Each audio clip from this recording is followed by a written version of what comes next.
What is up, everybody? Welcome to another episode of Wine, Cheese, and of course, cosplay, please? No. Comic books, please. Yeah, no, this is the state of all things pop culture. We're here to check on everything. We're going to put the pulse on everything and see where they are. And it's not just me. Let me bring in my co-host. First and foremost, y'all know him, y'all love him. Just got back from them turtle movies. The boy is Cowabunga, and backstage, the one, the only, the last Ronin. I like turtles. Yo, you didn't tell me you got the bucket and everything, bro. Oh, dude, we went all out, 100%. Where is it? Mutant Mayhem. Okay, dude, and you get the lid. That's the sewer lid. Now that is fire. I love that. I love that. You know when they never give you enough butter, you can shake it up. That actually raises the the stakes a little bit. You got three things. You got a mask of your choice, you got a bucket with the lid, and you got a drink with a turtle figure on top of it. So is that red or is that That's Raphael. Yeah, he wears more of like a full head, like kind of almost like a do-rag kind of tie back. Yeah. Versus a bandana mask. Oh wait a minute. Did they change his Yeah. He's also missing a tooth. All right. I let's go. So here we go. I appreciate well, it's cosplay night, right? Yeah, it's cosplay night, man. You see, I'm here in Hawaiian. I'm Hawaiian dressed. I got my nice Captain America Iron Man. I thought that was your bed sheets from the nap you were taking. That's why we started late. So I couldn't tell. I can't keep blaming my naps for these latenesses, man. What time did you show up for the show? What time did you show up for the show? The time traveler was picking up pasta from 1929 in we thought he was Italy about somewhere. An hour ago, so speaking of that goddamn time travel, let's bring him on in, Mr. Kyle. Oh man. Okay, first off, the chat was funny with we don't love him. Fuck you, Billy. And I'm like, yeah, you're right. It's a lot. We're assuming a lot to think that everybody loves us. So, but yeah, no, I'm repping Son of Zorn. You remember this? I remember the Zorn. Is Zorn a Thundercat mash with He-Man? What's going on with that? Yes. What are you doing? Twerking on camera? Like, no, what the hell's going on here? Star Wars. It's not that kind of show. I'm about to say, I didn't know we were doing that. I mean, it's the little Ewoks dancing on my pants. That's what she said. It's a little Ewok. Can you see the Ewok, mate? Just fold it up. Hey, thanks a lot, Marco. Yeah, man, we hit the 2-year mark, that was man. We've cool. been doing our thing, man. It's a lot of fun. Oh, I got a haircut. I noticed, man. I got it like Viking braided. In the back. You put that back there. We were wondering if you still had the ponytail somehow. Yeah, no. There's still a lot of hair. And then I'll grow a big bushy beard. And yeah. That's what I'm working on right now. The big bush beard. This is how much I have after like 3 months. I was about to say a year. A year. They call me a Harlem Hailers for a reason, y'all. But fellas, it's been a few weeks, man. There's been so much going on, man. I appreciate getting us back together because we missed Terrific Con, man. We had it all planned out. You're wearing the shirt, man. I'm wearing the shirt because I'm still mourning. Like I don't want to talk about it. Yeah, it's it's a thing that you hash out backstage and hashing out on live show. It was not by choice. It was not. Yeah. So let's get some wine going. Yeah. I mean, he didn't ask for jaundice. Oda. Hey, we have our wine connoisseur joining us tonight. We do have the wine connoisseur coming back to us. So, oh no, and she's gonna see me pour Pinot Grigio out of a box with you again, brother. That's all right. I need to confess. Oh yeah, he said PTT YouTube will allow so much. That's true. Well, that's why I didn't get fully up on my chair. I'm saying, man, he was twerking. There's no workers' comp if I fall off. Right at the red light, twerking on the headlights. Don't flash. Like a live action. Keep it down. I'm not. Look, family show till at least we get past 10 o'clock. It's going off the rails early, man. We can't get this boy drinking anytime soon. Now, someone just polished that beer. I also have a 11-year-old cheddar. I don't know where the focus is. It's Wisconsin cheddar. It's 11-year-old aged. I ate like half of it before the show. Is that just like a fart in a bag or something? What is 11-year-old cheddar? It's aged. So like when you have those big wedges that like sit out, those big cheese wheels that sit out, they age those for years. And what's it called? I bought a big one in Holland. I had to like leave it in Holland though, because I didn't have enough room in Holland. Oh, nice. I didn't have room in my suitcase, and it was this big cheddar wheel. And I just gave it out to people eventually. But yeah, cheers to 2 years, man. Hey, man. Right now I'm sipping on a Red Bull because we are all coming alive right now. But listen, I got 2 years. We've been doing this shit for 2 years. Yes, you're coming alive. I know you took a nap. Thank you. But why the hell is it 2 years and we still can't get an official goddamn logo? It has been the most. True. That's a good point. I could teach my kid to speak Latin before I could get the two of you to agree on a logo for this thing. Like, I mean, we've been doing this long enough with enough guests, with enough people, with enough content. And I keep giving you the same song and dance. Oh yeah, I'll message my friend. Right, and you know what? The show has gotten so much more concise and professional. How much do I need to cash app you to just get it done on Fiverr? Just wait, it's gonna go off the rails eventually. I'll send you money right now, and we can just get it done. We'll be about as prevalent as ET on Atari and a Mexican, sand. Oh my God! You know those things are worth millions now, man. Don't even compare us to that. We will be millionaires. Let's and freaking go. Sands was out in California, and I couldn't even find time to visit him because I was dog sitting for a friend. Yes, thank you for putting it that way because I was so busy I didn't see anybody. You're fine, man. You're honestly fine. We would have planned it better anyways. So I get a message from Sands like 2 days before San Diego Comic-Con starts, and he goes, "Hey man, you got any tickets?" And I go, "Not to San Diego Comic-Con." But guess who could have got me in? Lucian. Nomas. Lucian? Oh, Lucian. And Nomas. You should have just put out a story saying, "Hey." I should have. Of course, I don't like to use influence and power. With great power. Oh, sorry, choked. I choked. You're just trying to go to a convention. You're not even like using it for ulterior motives. How about the guy outside you had your of San Diego Comic-Con with the whatnot bags? Did you hear about that? With the whatnot. The guy that was giving out swag bags that were literally mocking whatnot, and it was like, "Don't be into whatnot." And I'll find it. Oh my God, we got to see that. We got to see that. What's going on, everybody? Once again, thank you guys for coming through. It's Wine, Cheese, and Comics. Please, man, I got my host. We are back. Yes, we didn't get to go to Terrificon or San Diego Comic-Con, but we are the main cons, y'all. We are giving y'all the con of your life right now. So we also... There's the comic aspect. We'll be talking about a lot of movies tonight. We'll be talking about a lot of shows coming up. God damn it, I can't hold it in anymore. This goddamn Secret Invasion. It was so bad. Bro, why? Why did they make that show? This bag is full of collectibles I got ripped off on it and overpaid for. Oh no. Literally had a whole setup right outside the main door. Oh wait, what? Yeah, that's across the street actually. Yeah. Yo, that dude was legit not playing, yo. Wow. Yeah, that's a little savage. I loved it. Wow. But he has that logo on there, so did you read the bottom? Bag purchased and printed from the Dollar Tree. They are going, he got a little whatnot type logo on there.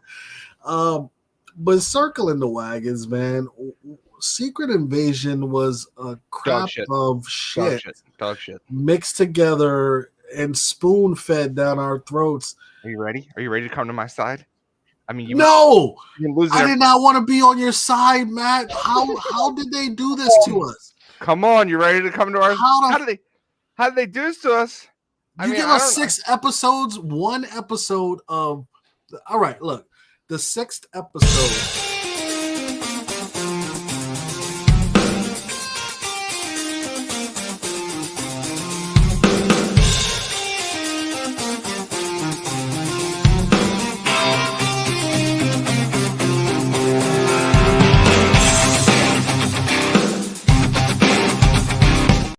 I had to go into that because you were going right on track to our first 2 topics, and if you got too far into it, you were going to outlive my moment. We had 2 big things that came out of Disney. One, Bob Iger, the most intelligent man in the world.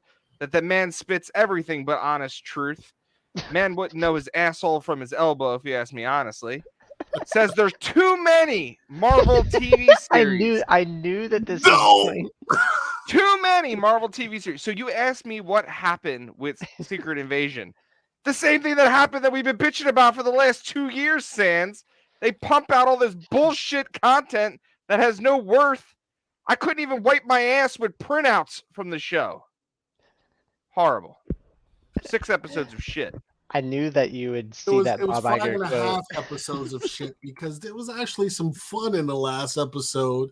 I was like, why didn't you start with this and then give me a show based off of what happened right here? Hold on. Let me just sit back. Go ahead. You could have shown me these guys getting some type of power. They have been harvesting people and unraveled it from here. You showed me absolutely 0 superheroes. You showed me absolutely that you now have this OP super warrior that has Captain Marvel's powers, Thanos' powers, 17 other Avengers or whatever. And that's the end of it. It was just like that one fight. Like, make that the beginning of the show. What the hell happened? And now Nick Fury comes to Earth and we got to investigate and find out that Rhodey is this and that. And it was like this mini spy drama for nothing, like for 5.5 episodes of nothing, and then give me a little nice battle and a little twist. I like the Nick Fury. I'm not really Nick Fury. You know what was better than Secret Wars? Secret Invasion. What was better? What's that? Andor. Let's go. We got it. Andor was 10 times better, my friend. Andor was quality TV. It should win awards, my friend. I didn't mind Secret Invasion. You were all about it. Yeah, Kyle. Go ahead. So I want to hear it because you were all. Wait, hold on. I got to go to the boards. What did we rank it? I know Kyle 100% was. It's going to be great. He was all about it. Where is it? Hold on. Secret Invasion. All right, Sans. What was your post pick? Garbage. I think I said yes. It was a good one. You said it was a hit. Kyle. Secret Invasion. Are you sticking with your ranking or are you changing? Kyle left. He went back to try to fix Secret Invasion. Yeah, that's what he's doing. He's trying to go back in time. He's like Kang right now. I'll be with you, Sans. I was with you. I said it was going to be a hit. Did you? Mm-hmm. So I flopped. So how are we? I ran away, by the way. Are you careful, man? Too hot. We're not leaving this comment until you get on your stand. I need to get my wine. I need to get your my wine. Rudy Poo candy ass back up here. Look, he grabbed his wine. He's hiding under the desk. It baffles me that 3 of us can sit here and expect something to be good because it's a simple concept.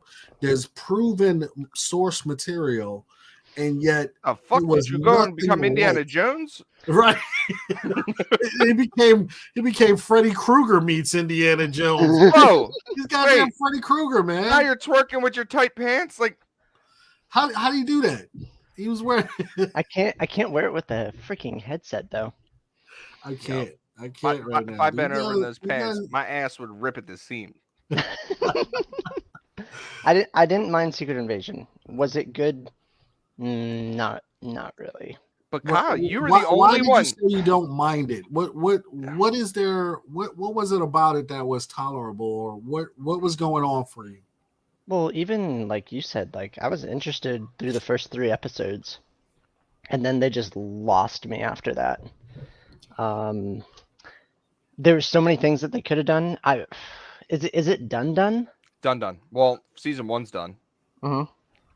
Because the creator came out, the director, and he's like, "Woo! I don't care what the Kyle said a miss. What? Oh shit! Look at that, dude. I'm eating crow on this one. Which is nuts. Okay, so like obviously everybody doesn't like it. The creator came out and said, I don't care that other people didn't like it. We are going to tell our story. And I think that's the coolest part. No. Is that they're still but what if it's good when they finish season 2? If there is a season 2. Why give us trash of a season 1 to try and get to season 2 though? There's no need for that. I didn't mind the first 3 episodes. And I didn't like the first 5 episodes. I like the last half of an episode. Interesting. Because like they built it up like, hey, we're basically we're making Super Scrolls. That's where they should have started it, right there. You got these Super Scrolls. What's going on? Let's come. We need the Avengers. We need Nick Fury. We need to figure out what the hell is happening. That is where you start the show. Can I say something that really bothered me with the show? I watched Barbie before I watched the last episode, right? And the guy who plays Gravik is in Barbie as a Ken. And I couldn't take the last episode of Secret Invasion. I think it was ruined for me because of Barbie. And I was like, oh yo, Shang-Chi's here. And I was like, oh, there's Gravik. Look, Barbie did a better job of bringing together the Marvel kind of next heroes and villains than Marvel TV shows and movies have. We haven't seen Shang-Chi. We haven't fucking seen Shuri. We haven't seen any of these characters who are supposed to be the next level heroes. You heard me going off on that. I was going off on that all day. Marvel announces the next series of superheroes is Falcon, the new Captain America, Shuri, the new Black Panther, and Shang-Chi. And I was like, can I just write on this? No one cares about any of those. Nobody has seen them.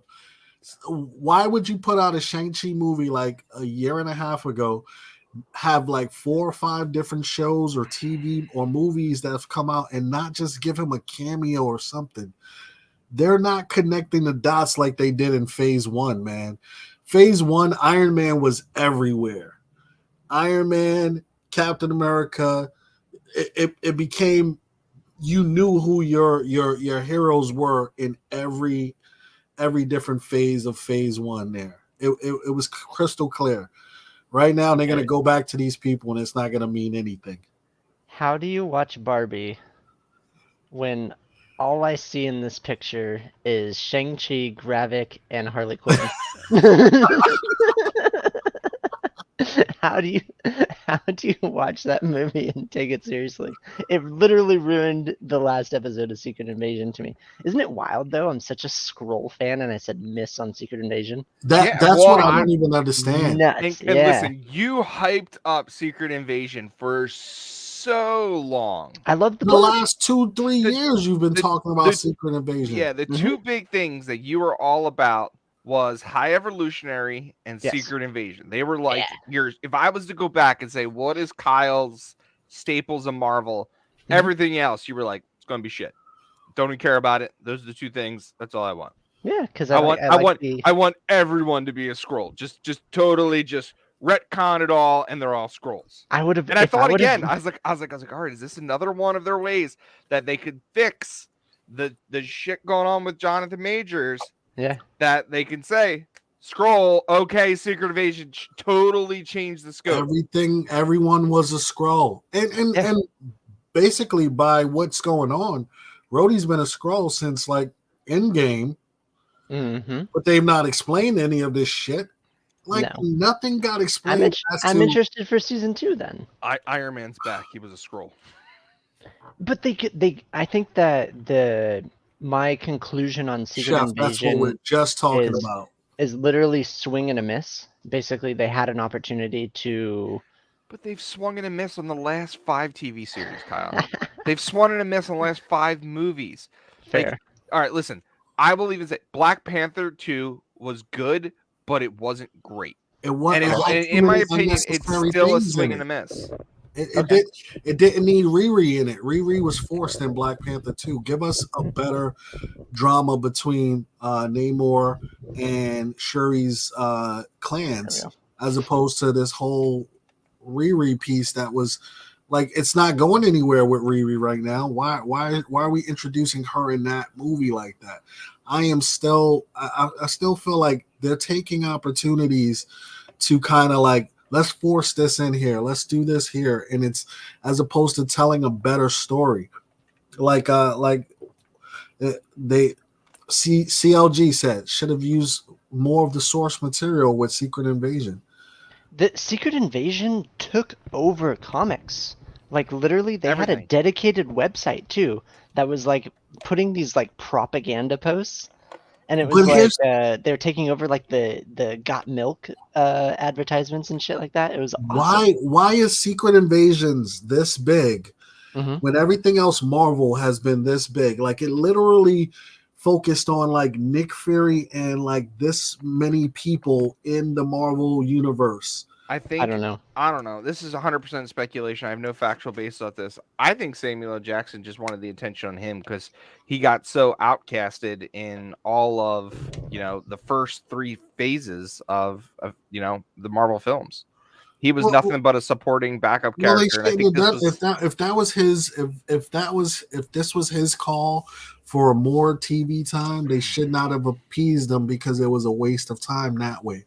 Like they really should have started with a major event happening, and somehow this shit is unraveling where we're finding out more and more people are Skrulls. There are so many. You can't tell me that the 3 of us could sit here and tell you how to write a better script story, and that all these people sat down and they tested and piloted and watched this show and gave the thumbs up. How does that continue to happen? Like, who's greenlighting these things to be like, yep, put it forward, let's go? Well, I have to. Oh, don't even say. Bob's like, yeah, Bob just got back. Those writers that are writing this stuff, we pay them too much. That's why they're just writing shit for Marvel. We need to pay them less, and they'll actually put more effort in. I have to abstain because I didn't think Secret Invasion was that bad of a show. And if you look at the poll, polls are saying 75% that it was worth the watch, 25% that it wasn't. So people are silently. People are talking. All right. I didn't vote yet. Hold on, let me go over here. Yeah, get your asses out there and vote, people. We got 4 people that voted. That's the problem. There's 8 votes in right now. There we go. 11 in the chat. Now we told turned people, it to 33%. It's still double. Let's get it back where it belongs, people. Let's get that bottom number up. Oh my God. I'm influencing the facts. Here we go. Logging in different accounts and saying no. So it's like what you said. So what if they continue in these upcoming Captain Marvel movies? Obviously, we see Samuel Jackson in that. But it doesn't look like it's the Skrulls. It looks like it's the Kree in that.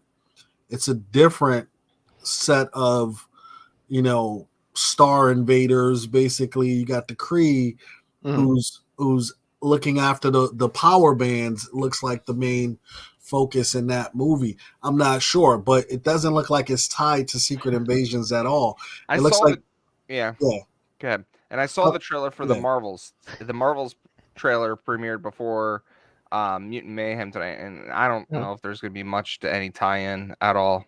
It looks like it's a complete switch of story where they focus on the Kree.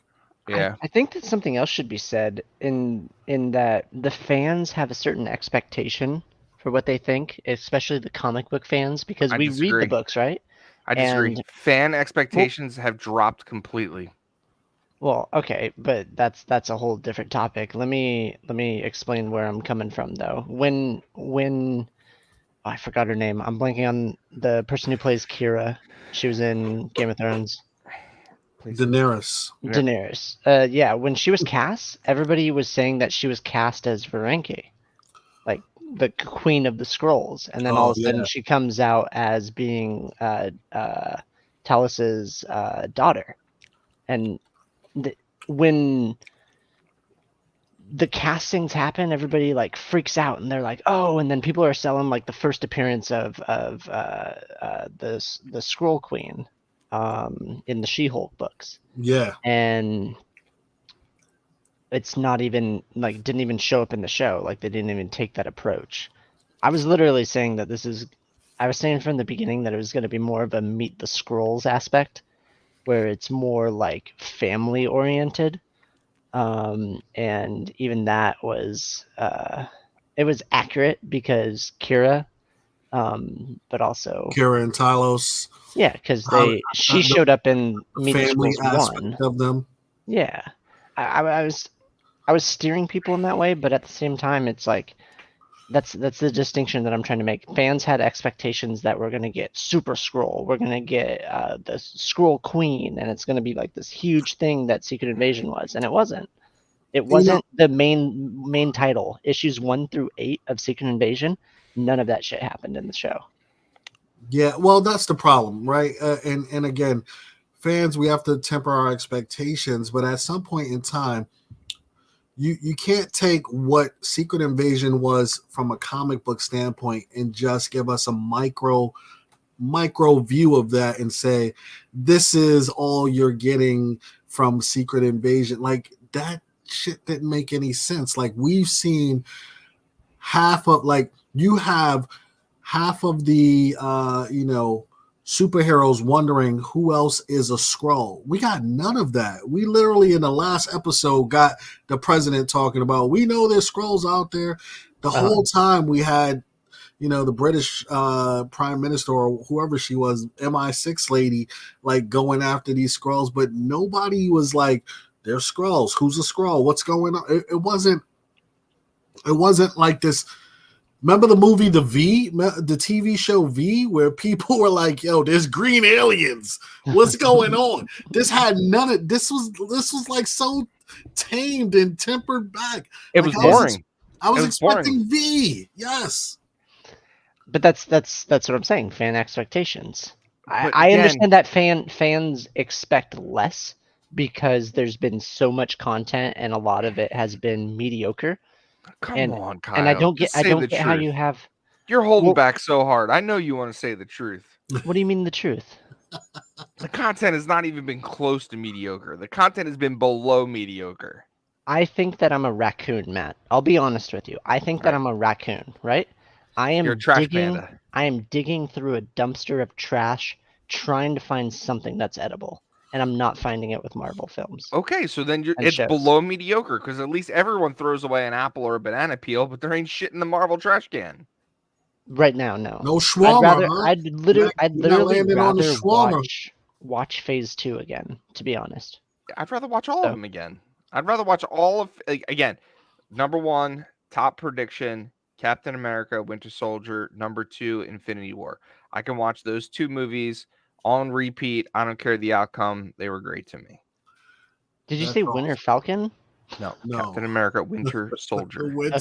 I heard Winter Falcon. Maybe I'm tripping out. You know what? That show actually had potential. I feel like it kind of went to buddy cop land, but I digress. I still think Bucky should be Captain America. Why not? Would have been nice. I like Sam. I think Bucky would have brought a mean, like vicious Captain America. Like, you had like the tameness, moral code with Chris Evans, and then you have Bucky or Steve Rogers. Then you have Bucky over here that's just like, dude, I lost my best friend. I've been treated like shit my whole life. I've been hunted. I've been attacked. Literally, now I'm finally able to change my name, I'm gonna take down every piece of shit that gets in my way. Bucky's missing his arm. He's looking for his goddamn arm right now, man. Who's your favorite Marvel actors that have Rocket took his goddamn arm? Because I think Bucky, the guy who plays Bucky, is one of my favorite actors. Sebastian Stan. Tom Hiddleston as Loki is one of my favorite characters in Marvel. What else would you put at like a top tier? I'm gonna propose something basically. Man, that's tough. Because I would like to see Robert Downey Jr. I absolutely you like him as Iron Man? Yeah, I think he portrayed. But listen, the best casting Marvel has ever done was Chadwick Boseman as Black Panther. I will die on that hill every day. He definitely crushed the shit out of that role. So he crushed. I mean, the only thing is the accent, man. I don't give a shit. I don't give a shit. Listen to me. I don't give a shit. Not authentic. You're wrong. You're wrong. I don't care. The accent, but he came out of left field when people were like he is up there with Heath Ledger's Joker to me. Ooh. Okay. Ooh, that's high standard. That's people huge, came in and they said like, "Oh, no way, not this scrawny ass dude. No way, Heath Ledger can't do that," and then just blew it out of the water. Listen, when he appeared in these guys are gone too soon, man. Taskmaster has been the best casting for me. Get the fuck out of here. Just fucking get out of here. I can't. It has to be. I can't. You know, and leave him out. He's got stuff to do. Leave him out. Leave him out.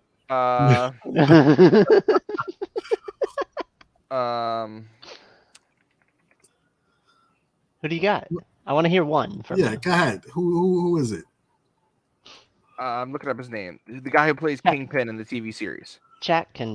Wilson D'Onofrio. Yes. What's his name? Vincent D'Onofrio. Vincent D'Onofrio. I think he was, again, fantastic casting for the role. Listen, Brenthal has been phenomenal. 15 votes and it hasn't changed. 67 to 30. Get him I don't know. I think AMKM has sabotaged that vote, man. They got everybody in Cali to vote yes for that show. Take us off the air. We don't want to be in that comic book shop. Vincent D'Onofrio, Charlie Cox, Private Pile as Kingpin, says Wolverado. Daredevil, Frank. The Daredevil series as a whole, between Daredevil, Punisher, and Kingpin, probably the best TV series Marvel has ever produced, hands down. And it's because they let loose the reins. It was a Netflix show. They let that shit go off the rails. And it was like I got dressed up in cosplay and did my own thing and was like going crazy. Let's go. But, Netflix was like, they're not afraid to shoot up the goddamn place and blow up people and have Punisher, take people's arms off and legs off. Are we going to see that with? We're gonna see that with Punisher when he comes to the MCU. They have to. Yeah. I mean, they're doing Deadpool 3 and R. Like, I mean, they have to. I mean, like, I don't know. I say they have to. I say they have to, and then Bobby Eager opens his mouth on live TV, and I just fucking change my mind on everything. Chef liked White Widow. Okay. You mean Yelena? Yelena. Yeah, she was spunky, man. I was into it. Yo, she was actually the best part of Kate and Hawkeye show for me. And then Marco said Kate Bishop. AMKM, I agree with your point, but it's the same problem with like Witcher. Like can't do it. People want like the story. The Last of Us was popular because it kept true to the source material, and if you're going to take the title, you got to be close to it. But they changed small things that didn't impact the story. Right. Correct. That's the thing. They changed small things that but it didn't impact the outcome. The outcome still stayed the same. You still felt that it was being true to the source material. You still felt it looked good. Where these, there's no, like, it's night and day difference. Like, it's almost like a full change. And create your own. You have the ability to create your own new story. Like you literally have a Marvel comic universe. We don't have to see Civil War on TV, but if you give us Civil War, use the content properly. If you give us Secret Invasion, give us Secret Invasion. If not, give us something different. You have writers that can write. Well, everyone's on strike now, so I guess. Well, they're ready to go back to the table and talk. That's the last I heard. Well, I heard the guy that was playing Green Arrow got slapped around, opening his mouth. So you better be careful. They're gonna have to talk, but I just don't know if the. Well, just to segue on the CW. Yeah, the CW guy. He's now on heels. Yeah, he spoke out against it, and he had to come out and apologize. But spoke out against the strike. Yeah. Oh no. But yeah, he's it's like career suicide apparently. But with regards to just segue into it a little bit. These studios don't want the strike to end, man. They want this 90 days to happen, and they want to tear up these contracts because they have these writing contracts where they front-loaded a bunch of people money for the possibility of owning any future work that they have. It's crazy. These studios are like, we're bleeding money, and people don't even have material for us. We fronted all of this money. I was reading through some of this stuff and I'm like, damn. So they want the 90 days to happen. They want to have like these contracts ripped up and start all over and say, okay, yeah, you're a great writer. I'm gonna pay you based upon what you give me, not actually for any future content that you may create that I have first access to. You went from Indiana Jones to Tom Huck or Huck Finn. No, more like Mary Poppins. No, he's not coming down with an umbrella, but he's totally Huckleberry Finn or something coming down the raft on the boat with his thing. Oh my God! It just feels weird. Way better. Oh. I agreed. I said it was 100% better, hands down. We got some beautiful. All right, you got to talk about this Funko nonsense. Tell me about Funko nonsense. Let's transition to Funko. So, with regards to, I have Fun Days boxes. I have all kinds of Funko goodness right here, ladies and gents. If you know SDCC, people lose their minds to go to this event called Fun Days and get these boxes of fun, which I did an unboxing on. This is the home box right here. And they actually spent thousands of dollars flying from all over the world to go to this event. First of all, the reports were it was terrible, from the food all the way to some of the activities, right? You got to see guests like, what's my man's name? Corey Feldman. It was like, we're going to give you Corey Feldman and some other people. But the big deal is, all right, to equate this to the comic book world, let's say I gave you a Marvel comic and I said it's limited to 300, and I gave it to everyone here in this audience, and you guys have the only 300, but yet I printed another 1,000. And I said that 1,000 was limited to 1,000, and I gave that to a different group of people, not any different in content, book material, or anything, but I put a different little sticker on it. Same exact figure, same exact book. I put a little different sticker on it that said, this one was given out at Comic-Con and this one was given out at home. So what happened, ladies and gents, is you had a figure like, let's say everyone was trying to get Captain America, which was a metallic figure, right? At Fun Days, it was limited to 250 pieces. People were spending thousands of dollars of their money at these tables while they were at the event to trade and buy these figures from one another, thinking that they had an ultra rare figure. Meanwhile, Joe Smo, like me, gets my box in the mail, and guess what's in the box? The same exact figure, only it has a sticker that's different, and it says 2,000 pieces on it.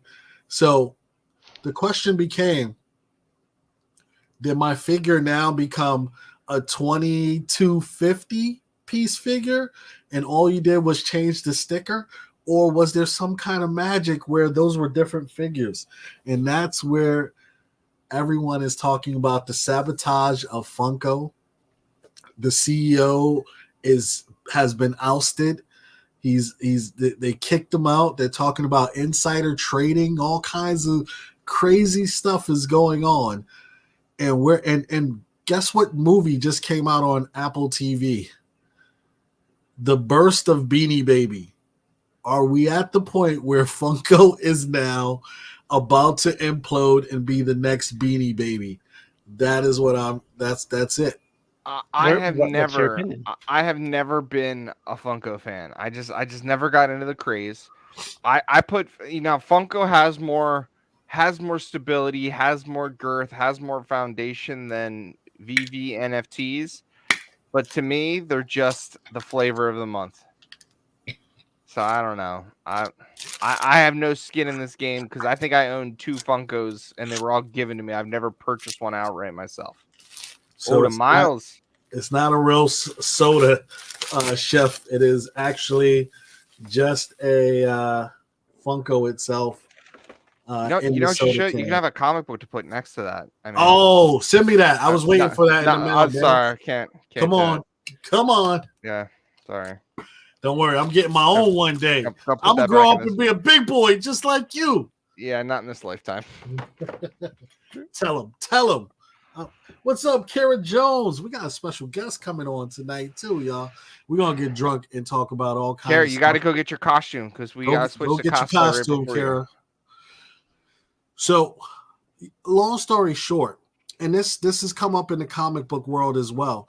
Should we start numbering the exclusives on the actual not book. The box, the physical exclusive, the physical exclusive, kind of along the lines of what Slideshow Collectible does. They have a written in what number you are / how many there are.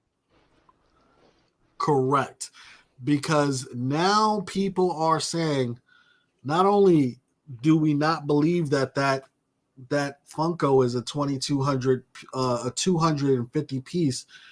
We think you're printing more. Mm-hmm. We think you're overselling, and you're destroying shit in a landfill, and because you can't sell the masses of stuff that you've put out before.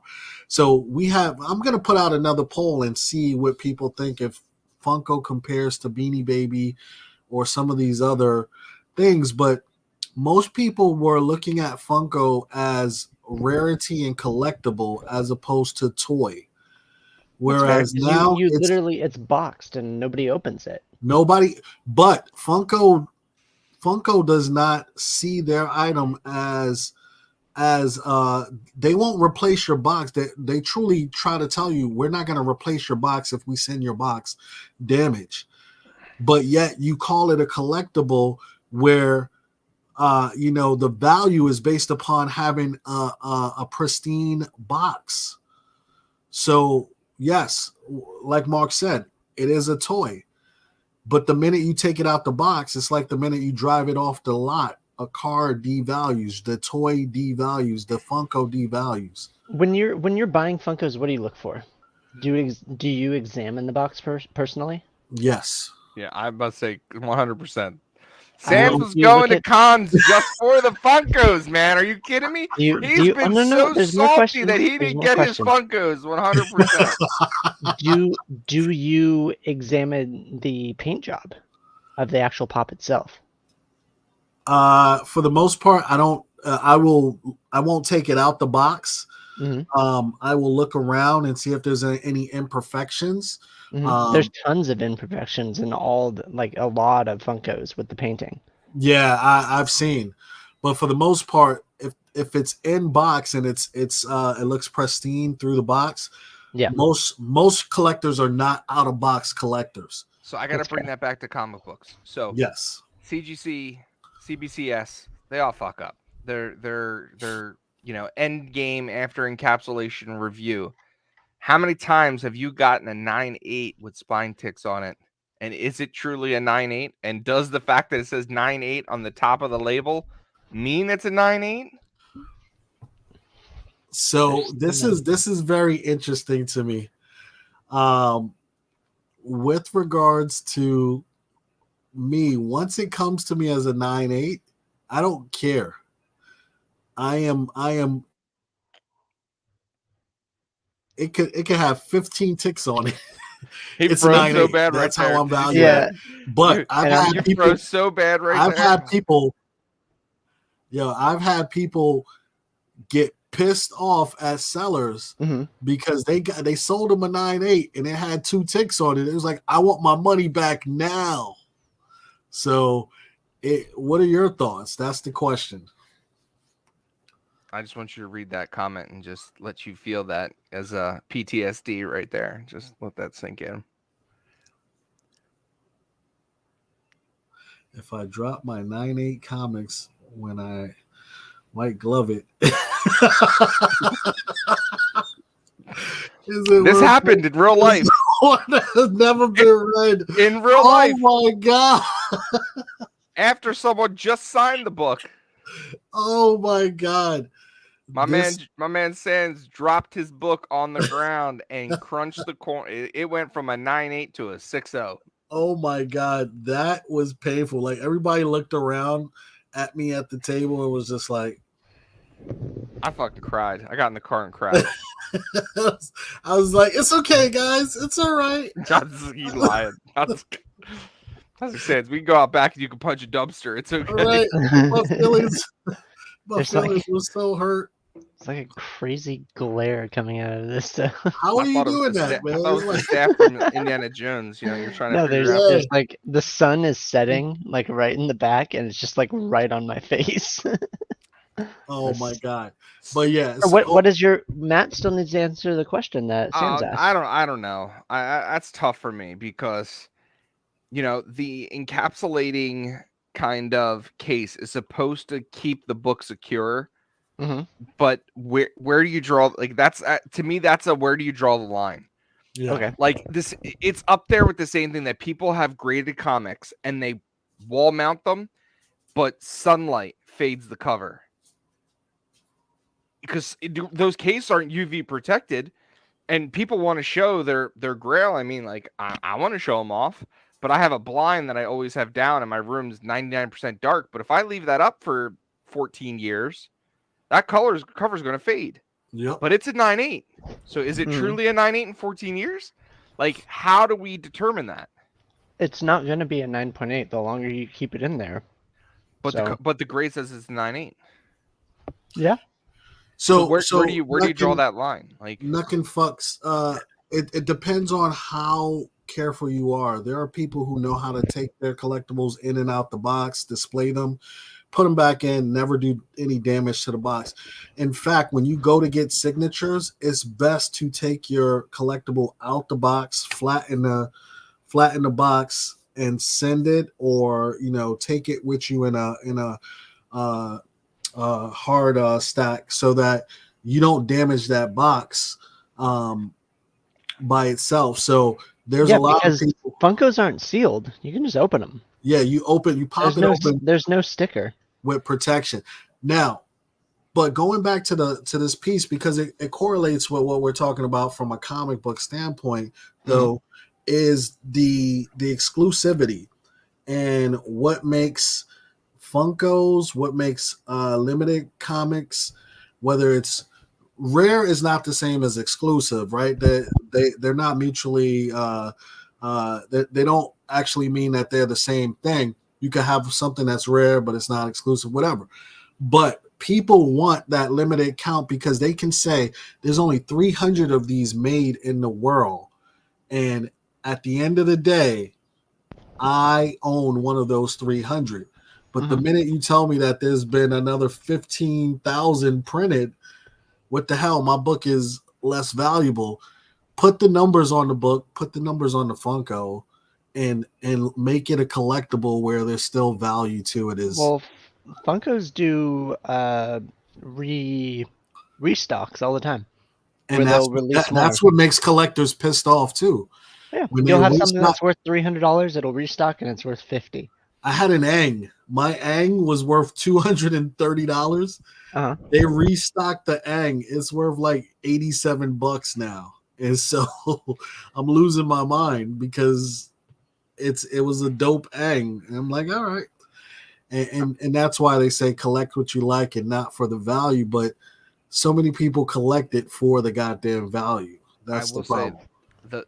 Sign on top of the case. My most expensive Funko was given to me, and it's the original White Ranger of Jason David Frank, the very first one. Mm-hmm. And listen to me. Look, I know it's worth money. I know it's worth a lot of money. It's in some storage box in the back room, not protected, not in a case, just thrown in a box. And I know it's in there. I know it's worth it, and I'm like, that's just how I feel about Funkos. Yeah. It happens. It happens. But at the end of the day, 20 years from now, your kid's gonna be running around pulling signs like, Dad, we should have kept this better, man. Yeah. It would have been worth pristine. This would have been worth like 3 times the price. And then I want to talk on these 3 comments. So we were talking about the CGC cases being UV protected, and then Marco said, can I just have them sign the 9.8 case? This I 100% feel is going to be a huge thing coming. Huge. Because if you saw what Kevin Eastman did on a TMNT 9.8, he did an amazing remark up the case on a TMT 9.8 that went through Heritage. He had like the turtles on it. He did the front and back, and it was on like an angle of the book, so you can still see the book, but it had full-fledged turtles inked in, and then he sealed it. And I think I'll try to find a picture of it. I see more artists signing the cases and then sealing those cases signed versus cracking books, signing the books, and re-encapsulating them right now. So I'm gonna see if I can find a picture of it. What plastic do they use? What type of plastic? Because I could actually answer that question. For CGC, CBCS, it depends on what type of plastic they use. Because ideally, no. You leave anything that's just like a normal polymer out, and it's going to harden and deteriorate in the sun. Man, I feel like we should have got dressed up, man. It was supposed to be cosplayers on tonight, Matt. What the hell, bro? We doing it? What happened to our cosplay? Can we just do this, man? Oh, I gotta stretch. You gotta give me a minute to stretch because you gotta do the video and then you gotta bring in our guests. So let me get these comments out of here. Where are we at? Is this what you do? You throw me off.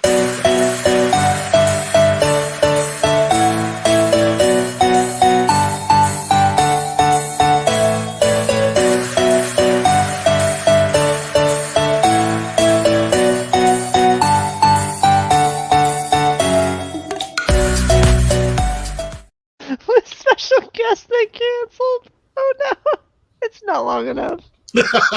I was actually at a panel. It was called Cosplaying Over 30, and it's actually you can go and they have a group online. You can look up Cosplaying Over 30, Cosplaying Over 40, Cosplaying Over 50, so on. And it was. Hold on, Kyle. Hold on. We gotta bring in our special guests. Oh, go for it.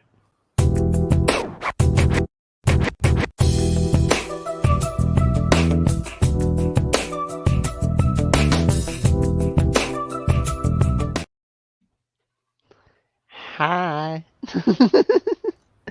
You're Jonesy McFly. What is up? Is she muted, guys? Yeah, we can't hear you, Scare. We can't hear a word you say. Let me see what house she's in. Brave at heart, daring, better be. Nope, it's done nothing. Gryffindor. Gryffindor. Gryffindor.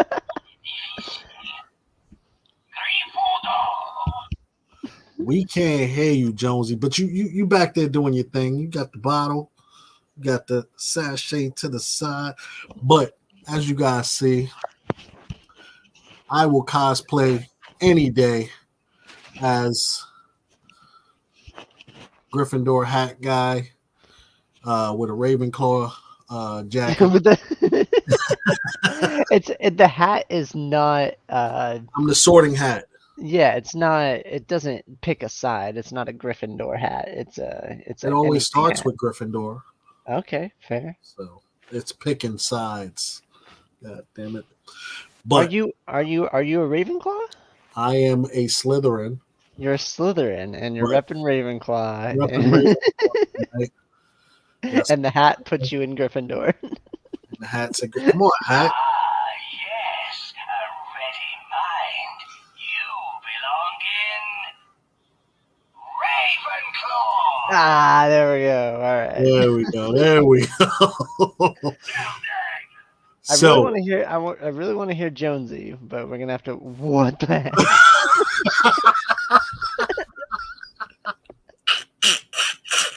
What show did you put me on? Oh. This shit is ridiculous. Oh my god! You made me get all dressed up for these fucking cosplayers, and they don't. Yes, the full Grinch, y'all. I should have went full Cookie Monster too. God damn it, that is awesome. Oh my god! You did that relatively fast. That was faster than I was expecting. Yeah, good on you, sir. The goddamn mask is eerie. Oh man, your kid. Listen, your kid is gonna be. That's the stuff of nightmares, bro. Where did the cosplayers go? You know what? You were supposed to have some goddamn cosplayers. We were supposed to have my man from Blurred Over. Mm-hmm. He had a family emergency. And then Stephanie, our blank cover battle champion, said she had to step out too. Now, Lainey, who, if you guys seen Lainey, she plays a lot of Supergirl. She did Barbie. She had an event prior, so we didn't get our cosplayers. Oh, she had an event. We weren't good enough. Okay. Lady, this is Matt, lady. Get him. Oh, Lainey, this is Matt. Wait till I have to do an intro for you. We were second best because you had a cosplay show. Oh my god. This is great. There's actually a lot of cosplayers that do charity events too, where they'll do full get-ups and go out to hospitals, go out to fundraisers and all kinds of stuff. I interesting enough, and say people's costumes suck. Interesting enough, I ran into Lainey at the comic book store. Hello. Can we hear Jonesy McFly?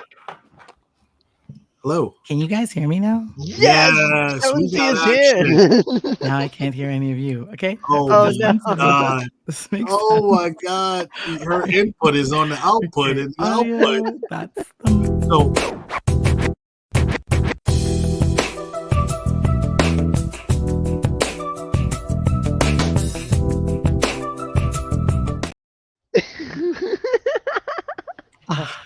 I swear I work in tech. Okay. There we go. Well, what I was saying was interesting enough. I ran into Lainey, one of our cosplayers who were coming by at the comic book store. She was set to play Something is Killing the Children. She was going to play Erica Slaughter. What? Boom invited her to San Diego Comic-Con to play Erica Slaughter for 3 days, but they was not going to pay her. Oh, okay. they weren't going to pay her to get there, so she was like, I can't fly out to California for free and do this. So we were gonna talk cons and cosplay. We were gonna talk Blurred, which is black nerds and cosplaying and all of that goodness, because Blurred Con just happened. But our cosplayers ran into some family issues and stuff. So no, they canceled on us. Just say it as it is. Thanks, guys. We really appreciate it. And this is why we drink. Better luck next time. You're a mean one, Mr. Grinch. I'm miserable. Speaking of drinking, what are you drinking there, Jonesy McFly? This is called Eroica. I actually did buy it because I thought it said erotica. I'm not even gonna. I was about to say I can't read. Dyslexia kicked in. You're like erotica. I definitely bought 6 bottles of it because that's what I thought it said. And I bought this when I was in Washington State, and then I really liked it. It's really tasty. And then I got home and was like, oh, it doesn't say erotica. Well, it's not as good as a party trick as I thought it would be. Cool. But this is actually a collaboration between 2 winemakers that you guys would really know. Chateau Ste. Michelle is the largest winemaker. Yeah. Largest winemaker in the United States, and Dr. Lucen, who is kind of the father of Riesling in the Finger Lakes and in Germany, in the Mosel Valley of Germany. So this is a collaboration between those 2 houses, and it's delicious. My mom worked for Chateau Ste. Michelle as really Easter in Pomona, California. Where is Mrs. Kowalczyk tonight? Oh, I don't know. I sent her the link, but I sent it late, so she might come on. Son of a. Yeah, one job, Kyle. One job. She literally came on the next day after Kira was with us and said, yeah, she's the best part of the show. I love this for us. And I'm like, thanks, Mom. I appreciate it. What did she just say? She said that out of the 4 people on the screen right now, the person sitting to my left is them. Well, we can't have that, so let's remove her out of the show. Oh my God, the hating Grinch is official. Is this how we treat guests, Grinch? We are. I got 1 hour notice that you're showing up, and 2, I couldn't drive to McDonald's to buy a bottle of wine to be, civilized in this conversation. Jeez, Louise, I forgot. We are definitely keeping this guy in a Grinch outfit forever. I forgot when I was having that audio issue just now. I forgot. Like, girl, you are a podcaster. If you don't get a mic out and stop it, so fair. Now wait a minute. You're opening this bottle. You typically collect for value too, though, right? So when you buy 6 of these, did you just lower your value or no? This is cheap. I was going to use a poor word. This is a very affordably priced wine. Okay. So I just liked it, and I like to keep different like house wines because when you invite people over, like they always want the same wine, no matter how many you have. So this is normal. This is my house white right now. So if you come over and you want white wine, this is the first bottle I'm always going to open. So I'll buy multiples of things like that if it's for entertaining, but this is a really affordable bottle. So I bought a case of it actually. And when I'm trying to have a conversation starter and it says erotica on it, that's what did it. Like everybody that ever comes over is like, girl, what kind of night is it going to be? I'm like, it says. I came over for a game night, but I'm a little confused now. Hey, it's adult fun. It's adult fun at the Jones. I've never gotten invited. That's all right. We'll fix that. Listen, we party over here, and I mean, my friends just have some really dope bottles. I went to a friend's house, like we just try to get together, and so he invited like 5 of us over. Oh. Erotica is a different bottle shape. I mean, this is a standard like German Riesling shape, so it's actually quite girthy at the bottom and thins out at top. This is a fancy show, though, right? Or can I say that? Not German Riesling. Yes. If you drink so much wine, would that make you a wino? No, it would make you much happier in life. It'll make you happier. Being a wino would be the type of low class wine you drink. I can't tell the difference between Matt and when he assumed the persona of Grinch. It seems like the same person to me. That's why I said he must remain in this outfit. Oh, leave Grinchy. Ever. And ever and ever and ever. This weekend, I got to drink a 1986 bottle of Uli Roederer, and it was absolutely phenomenal. Now, when does it start to go bad again now? Depends. Okay, so 86. You never really know. Good. Okay. No, 86 was delicious, but you can't find that anymore. But after like 20 years, it's hit or miss. No, it changes. I mean, any bottle, you could buy a bottle today and it's hit or miss. The just by the nature of how wine is made and stored, and it's alive. So, I mean, you can buy a case of something and it's okay, and then one bottle is trash. This weekend that happened. I brought a bottle of a Spanish rosé that I love, and it was from 2010. Originally, I bought 6 of them. I was down to my last 3, but this is a group of people that really drink well. So I brought a bottle of it and we opened it. And I had drank another bottle with them before. And we opened that bottle and we're like, nope, it's dead. Hey, Sans, did you get your bottle of wine? Oh, no, I didn't get a bottle. No. Let me go back. I guess we're not the friends. We're not the friends she was drinking with, huh? No, you're not. But I want you all to be. We're invited. So now Kyle is here with the box once again. Kyle. Oh yeah. Can you highlight the box? They're trying to throw me under the bus. I brought on Boda box because it comes with it's by the liter, and the measurement is it's one of those more affordable aspects. But what if I told you all box wine isn't bad? I don't think it is. I don't mind certain ones.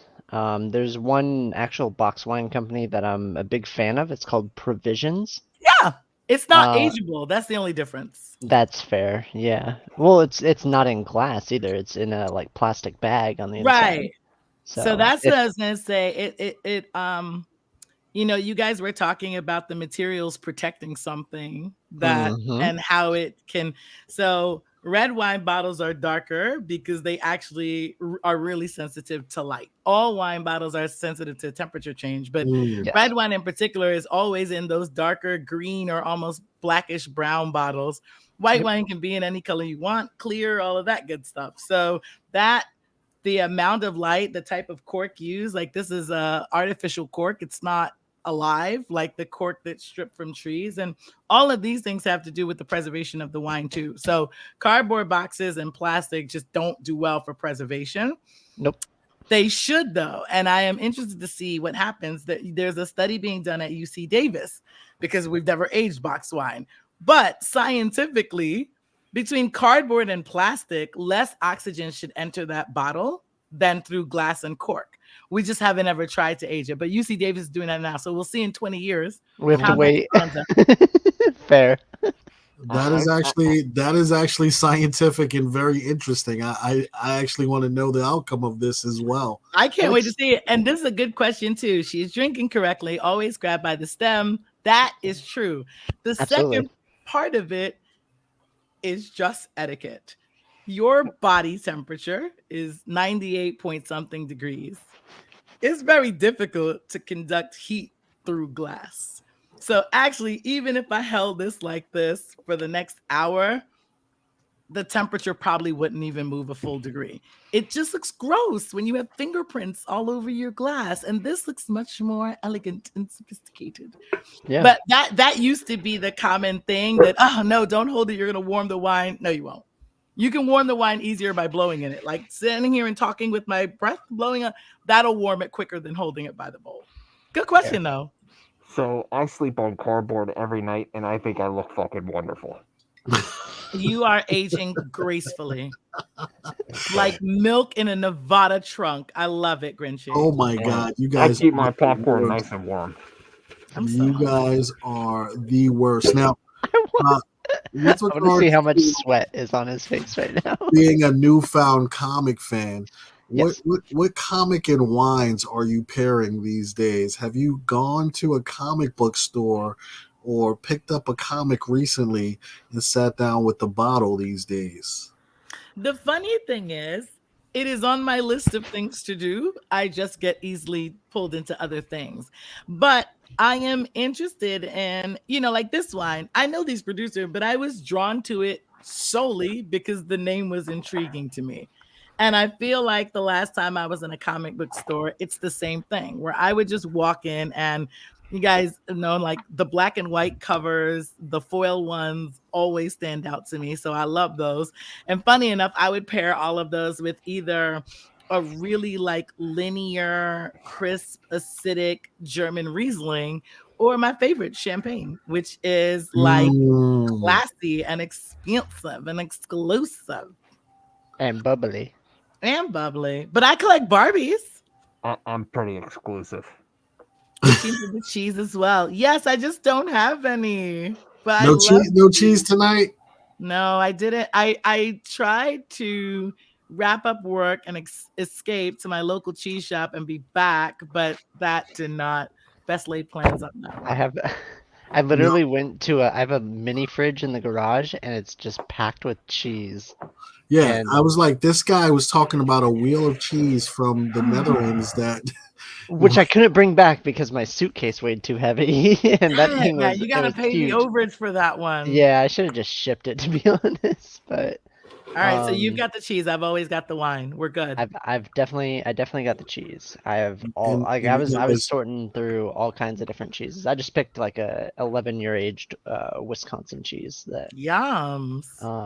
It's pretty good, to be honest. It's good to like eat. Like you're not gonna grab like I don't know, like a ricotta cheese and just like dice it up and start munching on it. You gotta top that with something. But I don't know.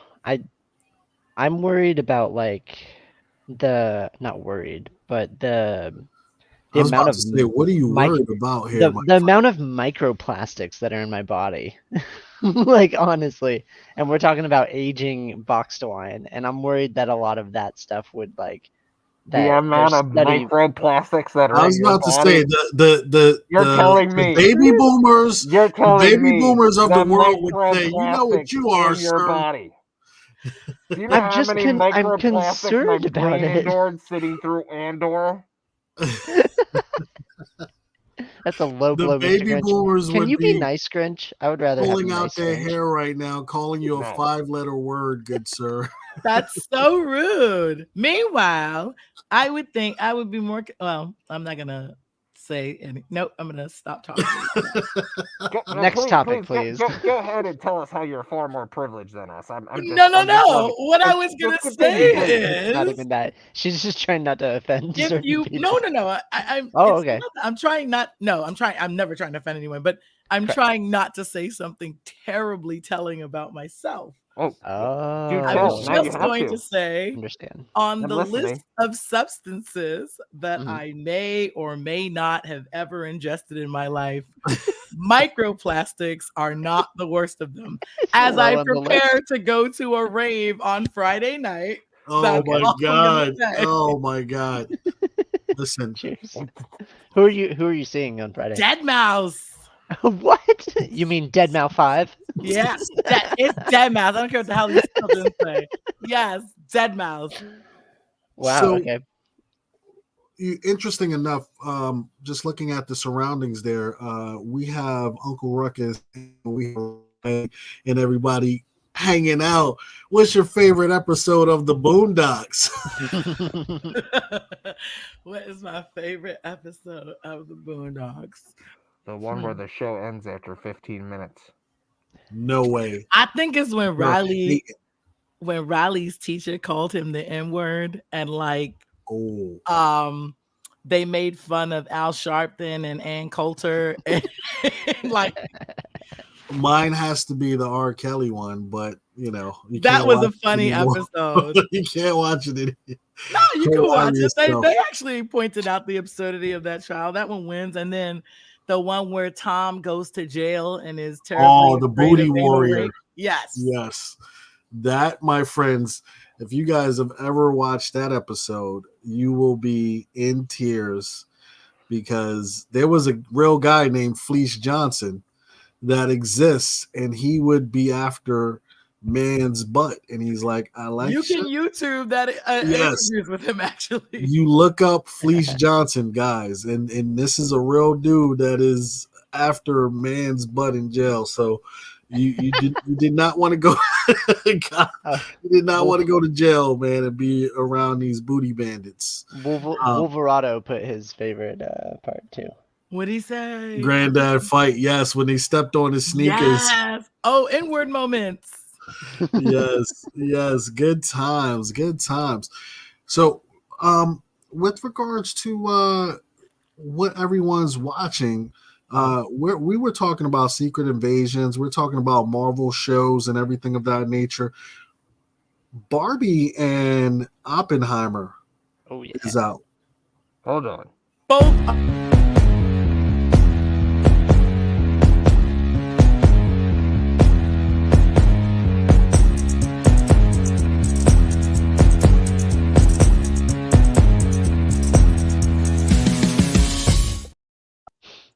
Both are so good. When did we rank on this? Look, the Grinch is about to really come out because we got a big bet going. What didn't he like? Which one didn't you like? He liked them both. Yeah, I liked both of them. There's just a bet that they have to check in on. Okay. Yeah, we got to see this bet. Let's see what's going on here. Did we give ratings on them yet or no? I don't think we've done an around the horn with what we thought about each one. Before we didn't do after. Okay, gotcha. Understood. So obviously Barbie sucked. He said Barbie sucked. Get out of here. A hater. Get him. Boot him Cut out. his mic off. Boot No. him out. There we go. Bye. We will have none of that. So and we are now here with the show that everyone came to watch. Just me. I don't even know what's happening. But there will be no Barbie slander. We will not slander Barbie. He's keeping Sands out. Oh, there he is. Okay, Matt, Grinch, do you mind updating us on the bet that was made, at least the numbers, and then we can do kind of around the horn of what we thought? No. Then we're just gonna do an around the horn. Then we're just gonna do around the horn. I'll start. I think I'm actually winning this bet. Barbie, what was the bet? You haven't won a bet since you were born. I think I'm winning this one, man. The bet was he has like 18 days or something to hit 450. Was it 500 million or 450 million? I'm gonna have to check as well. So basically, and Barbie is out kicking the hell out of Oppenheimer. So I'm definitely winning on that side. Also, whoever took the bet against Barbie doesn't understand the spending power of gay men. Interesting. Fair. I'm literally wearing green, and you're gonna tell me I don't know about gay men? There were more men. I have more makeup on my face than half of America. This is true. But there were more men at the 2 times I saw the Barbie movie. There were more men. So you've seen it twice now. I love it. I thought it was so cute. That's because Margot Robbie has big boobs, honey. That's exactly why.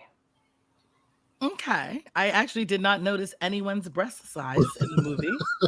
But I love that for you. I do. I did notice the flexibility of Weird Barbie was pretty phenomenal. So that is so fascinating to talk to cisgender heterosexual men. Go on. I mean, yes, I am a cis white male, right? I love this for you. The social commentary of Barbie was I felt like it was necessary, but the people that need to watch the film are not going to get they're not going to get the message, even if they are quote unquote like having to see it with their significant other. I'm just saying in like a normal, like not normal, but like a stereotypical gender relationship, right? Yeah. I mean, I think that people like it's weird, right? Like it's a pro-woman movie. Let's start with that. Absolutely. It's definitely from the female gaze. The first time I saw it, I was actually offended within like the first 90 seconds of it. Oh, really? Yeah, so I haven't watched it started. Yes, because am I gonna spoil it if I say anything about the movie? If anyone says don't, no, it's been out 2 weeks now. Yeah, that's fair. Right? We're perfectly in fine. the beginning of the movie, they do this like. Are you about to ruin the movie for me? Don't. No, not. I'm not gonna ruin it. Don't ruin the movie for me. I won't. In the opening scene of the movie, though, they have like this at the dawn of time moment, right? And there's all these little girls playing with Barbies. Yes. There is no little black girl playing with Barbie. But then as a Barbie collector, I had to remember that the first Barbie had no black iteration of it. No. So that was actually well tied into the history and creation of Barbie. But at that moment, I was supposed to walk out like, what we will not do is whitewash this entire movie at its inception.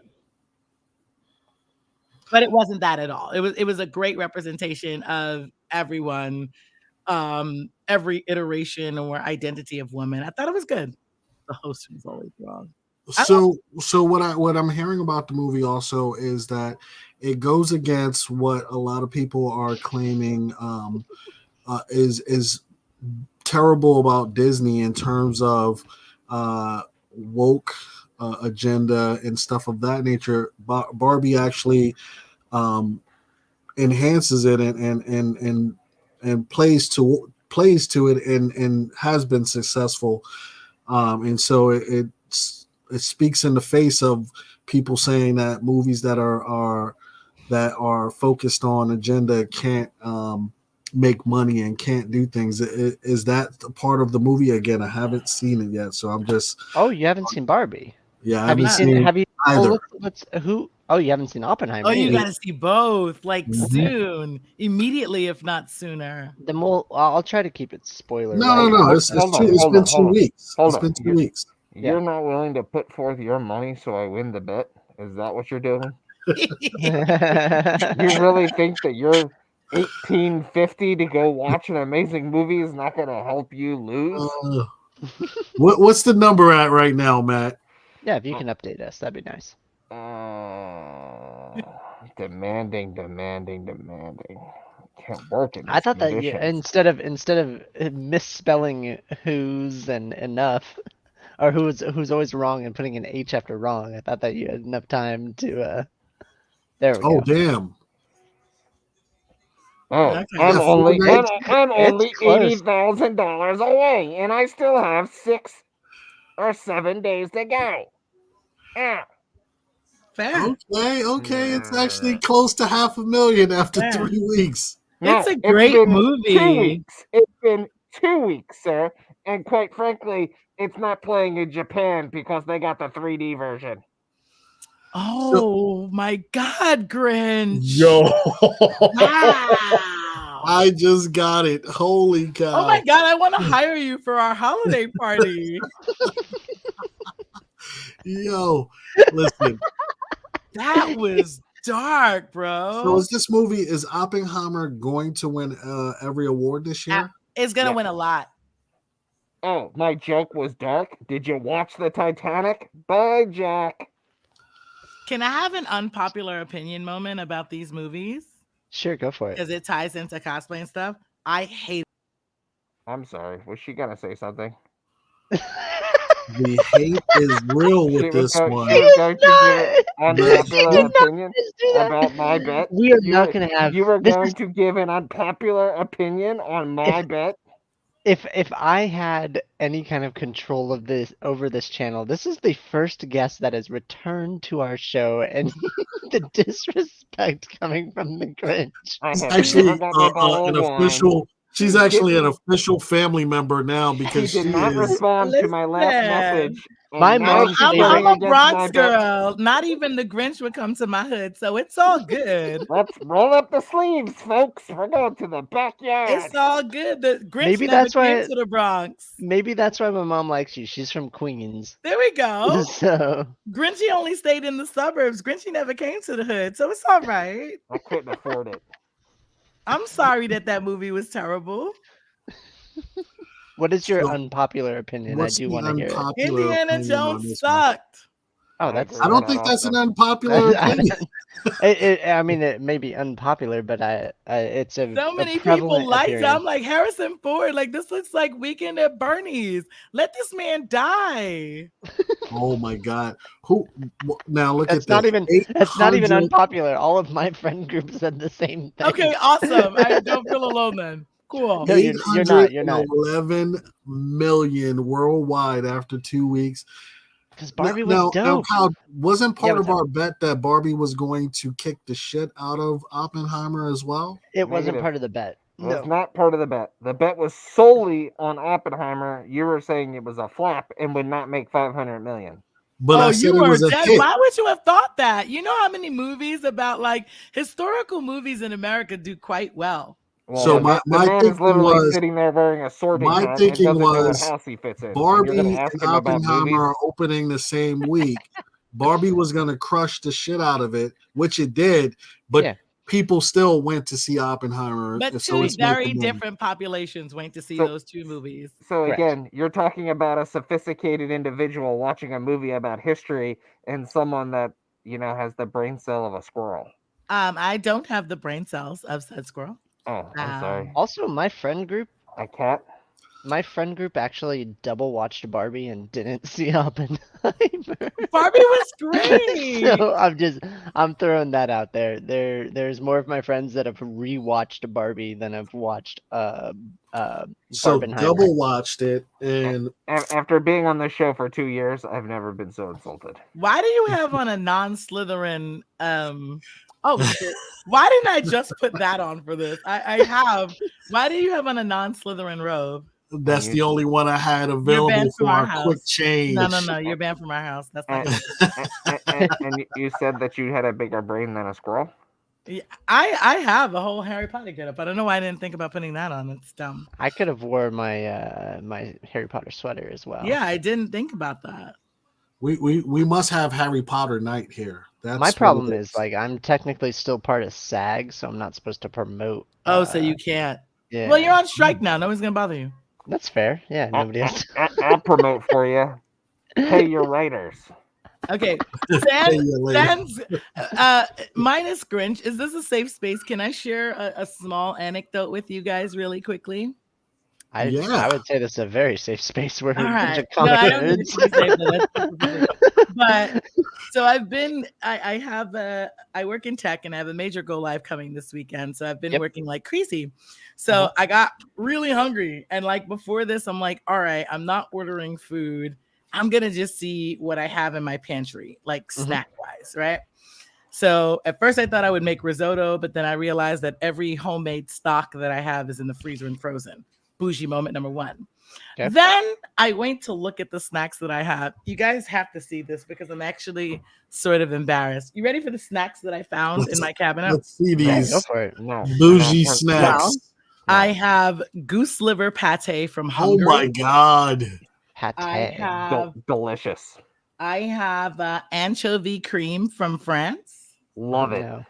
I have duck and pork pate with orange. Tastes like crap. I have duck rillette, which is my favorite. I've got caviar in the fridge. I've got some rosemary raisin pecan crisp. Okay. And I have some Swedish fish, which seems normal, except my Swedish fish, they're actually from Sweden. Nice. So it's actually from Sweden. But so they're actually little sardines in there, right? They're not real jelly candies. They are real Swedish fish. But I genuinely am like, I don't even have a bag of microwave popcorn to have, but I have caviar and pate. This is a lot of pate. Champagne.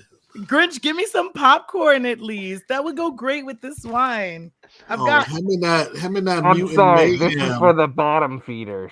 Damn it. Him and his mutant mayhem bucket. He's not giving that thing up at all. I really had a moment like, damn, man, I don't even got no snack. I'm buying microwave popcorn tomorrow. Kira, right, I need to know. I need microwave popcorn roasted in duck fat, sprinkled with caviar. Yeah, in a golden foil with salt off a Malaysian snail. I have one question. Are you a cat? Am I a cat? Yeah, are you a cat? You have fish, you have caviar, you have everything that cats eat in pate form. And I don't like cats. Fair. Okay.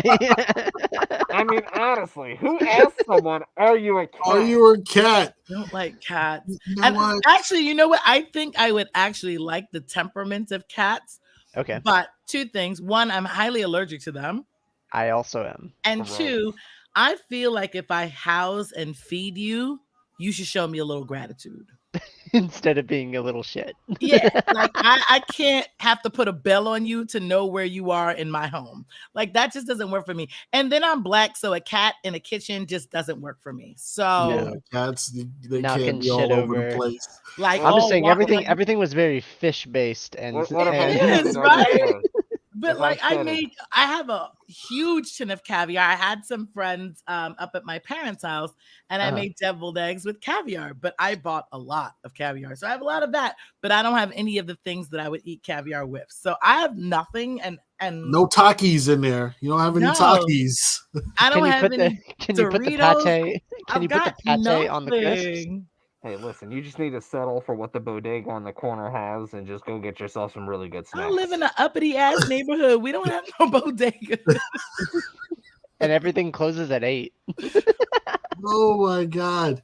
Like my bodega sells like organic vegan super grains. I'm going back to my cave. My cave is my safe spot. I can't be in this conversation. It's bad.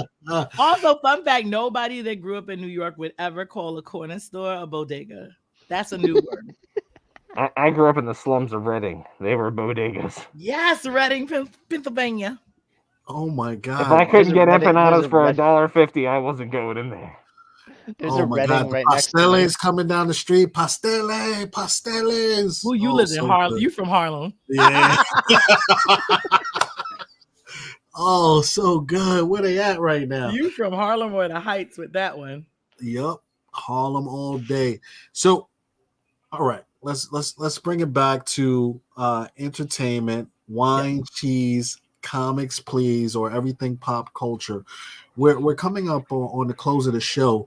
What, if anything, are you guys looking forward to? We got so much that has happened in this first half of the year. Strikes. We have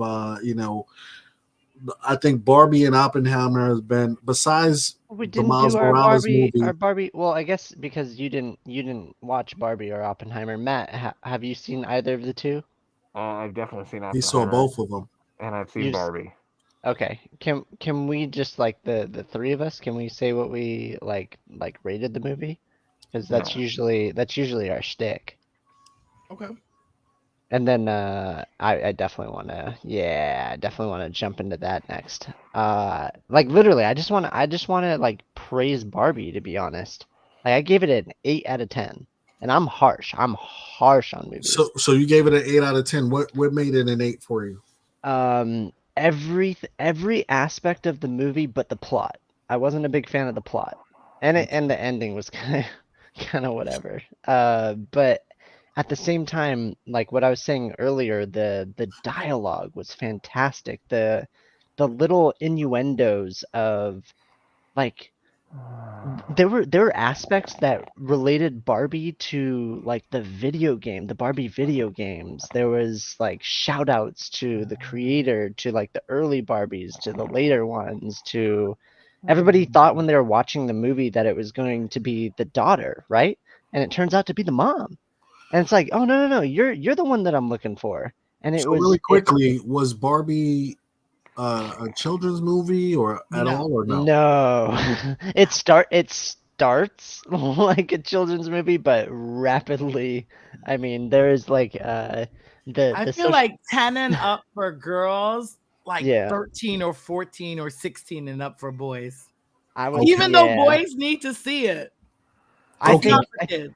can I get every Republican to like watch Barbie They should go see it. and just like get something It's from it? political like that too. Okay. No, it's No, not it's not political at all. political. It's, just It's- normal. It's something. It's like what I alliterated to earlier was it's a social commentary that the people that need to actually see it are not going to get anything from it. And it was very apparent to me. Like there's a whole get up about like okay, the movie was shot from the female gaze, which is incredible. There needs to be more of that. Like we can compare that to Harley Quinn. Let's just do a full Margot Robbie thing, right?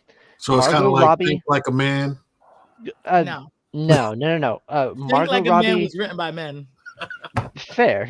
Yeah, Margot Robbie in like the whole like first adaptation of Harley Quinn was from the male gaze. You get into Birds of Prey, that is from the female gaze.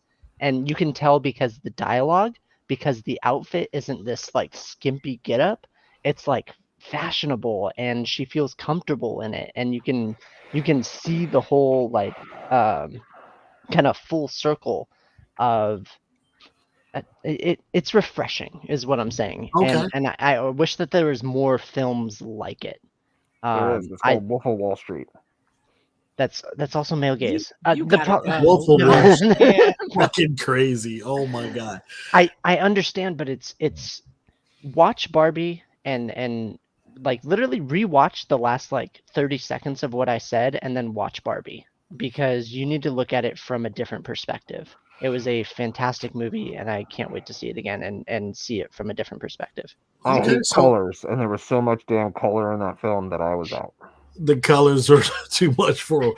So Barbie, Barbie is a hit because not only because it plays on the nostalgia, but it also brings a message. It brings different perspective as well. So you'll have people getting fun. You'll have people getting different things out of this movie depending on how they come to the table, where you can come back and watch it a second time and take in more of it. I saw more people dress up for Barbie than I saw for people dress up for the last Harry Potter. Agreed. I was like, what do you want them to dress up like Oppenheimer? Walk around as a nuclear bomb? No. Hold on. Let me get my suspenders on. Grinch. I literally said I compared Harry Potter to Barbie. And I went to Barbie and I went to the last Harry Potter, right? The last Harry Potter movie. There was more people dressed up for Barbie and taking pictures in front of the Barbie thing than actually Harry Potter. And I saw the midnight showing of Harry Potter. So. I agree completely. And I also saw the midnight showing. It's funny. I want to give it the same rating as you. Mm-hmm. I might want to give it 8.5 simply for America Ferrera's. She has this soliloquy moment, and it's womanhood encapsulated like in the most beautiful way ever. Like every woman sat there like, okay, so no matter who we are, what we are, we're all experiencing this like endless cycle of performance and never being enough or always being too much. And that alone is why everyone should actually take their sons to see that movie, or their grumpy ass dad or uncle to see that movie. I would drag them there. I'd be like, yeah, Matt is giving it a 6, and that's actually pretty damn good in his. I'm not in his rating. He gives things a 2. So so a 6 is great. Yeah, a 6 is actually pretty damn good. That soliloquy alone, like I actually think she should be nominated for something the way she delivered it, because it was authentic. It wasn't over emotional or like. It definitely didn't come off forced. So. Yeah, no, and it's because it was so real, especially as a woman, even a famous one. I don't think she needed to act to say that, and that was beautiful. Funny enough, Ryan Gosling got on my goddamn nerves. The antagonist was the patriarchy. I get it, and I hate, I actually love Ryan Gosling. I love what's his face? Who the hell's Anchorman again? I can never bring his name. Will Ferrell. But I wish that he wasn't in the movie because he was so fucking annoying to me. Will Ferrell or Ryan Gosling? Both of them. Okay. Oh my god! Those are the two people I want to go watch in the movie. Besides, no, they were absolutely necessary in the movie, and their characters were actually meant to be annoying ass men. Like Ryan Gosling was an irritating bro, and Will Ferrell played the what do you mean? I love women. I want to help them. And in a room full of men. Yeah, in a room full of men. In a room full of yes men. Right. That are heading up how Barbie is to be displayed and presented, and how they can. Okay. I gotta see this movie. I gotta see the movie because I see the perspective you guys are seeing it from. Can you just go stand inside the box? I have a picture of the box. And funny enough, I didn't find the movie very nostalgic, and I loved it for that. Okay. Because and it's funny, like I was listening before you guys when you were talking about not opening Barbies. So my mom started a Barbie collection for me by accident because everyone that she worked for knew that she had a daughter. So at Christmas time, they would give these dolls. And my mother would look at them and go, oh, they're beautiful. If I give it to her, she's going to cut the hair and ruin the dress. And so she just never gave them to me. Oh, no. Until I was an adult. But my mother preserved. So she handed over one day a box of 40 Barbies. Pristinely. So I never actually played with them. I just got to look at them every now and then. So but did they mean anything to you at that point in time? Because they meant something to me. But it was actually collector standpoint. It was disappointing as a kid because I knew I got these gifts. I opened them in front of the people that gave them to me, and then my mom snatched them. Right? Well, that's why you were robbed of the nostalgia, because the whole aspect of weird Barbie. I didn't actually play with Barbie, but I knew I had I have every Bob Mackie Barbie, every Bob Mackie designed holiday Barbie from 1983 going forward. Oh wow! Jeez. What's your most expensive Barbie at this point? I think it's that's the thing with and I don't know if it works the same with comics. It's only the same thing with limited versus exclusive, right? Okay. Certain you need full sets of Barbies. So the most expensive set of Barbies I own was this collection that they did of Barbies around the world. And they did all these dolls dressed of all these cultures. I think in total there were 26 or 27 of them. I can't remember, but I have all. Okay. So individually, those dolls are still worth money, but they're worth money as the set. Right. So I have the Dias de la Muertes Barbie. Okay. And I bought it for $100. It's $800 now. Why'd you buy it? Well, the wife wanted that. Okay. Misty Copeland. I have that. Firebird? Yes. I have that one. Tina Turner. Okay, I didn't like that doll. Lieutenant Uhura. So kind of like what you get. So with comics, right? Yeah. If you like a character or an author or a storyline, and then a cover or something comes out and you don't like it, will you buy it just because you like that author, or will you only buy it if it's a book you actually like? No, I will buy something just because of a cover or just because of a certain author or something of that nature, certain artists. So it doesn't have to be a book I like. If Jenny Frison has done a book, a cover on some book, I may never crack that book, but I want that cover art by itself. Okay. So yes. So the most expensive Barbie I have is an original Malibu Barbie, right? Ooh, okay. But I don't like that doll. Right. But it's collectible. It's just collectible, but I don't get any joy from that book. But every Bob Mackie, my most treasured Barbie is when Bob Mackie designed a dress for when Vanessa Williams won Miss America. There's a Bob Mackie doll for that. That's Selena the most significant, too, yeah. Right? That's the most significant. That Barbie means the most to me. It's the one that I will never get rid of, but it's not the most expensive doll that I own. Okay. When I collect comics, it has to catch me with art, because I'm not going to sit there and read it necessarily, but if the art stands out to me or it's a creator that I like, I'll usually jump on it. Oh yeah, I have a Basquiat Barbie as well. That's dope. I actually don't have that. Let's talk about you selling that to me. Fair. And then I actually want that doll. I just didn't get it. The only Barbie that I have, it would be considered as a weird Barbie. It has like a buzz cut. It's been loved. Like it's definitely like. Is it the G.I. Jane Barbie? What? No, I have no idea which one it is. But I gave it a haircut. I gave it outfit changes. Like I played with it. I had a G.I. Joe doll and a Barbie doll. I have no clue what either of them are.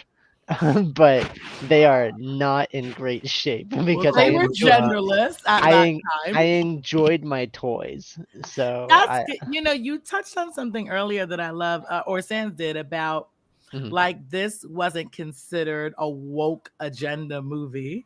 Okay. And I hate the word woke, but I get it. Right. So there was no intentional like LGBTQIA Barbie.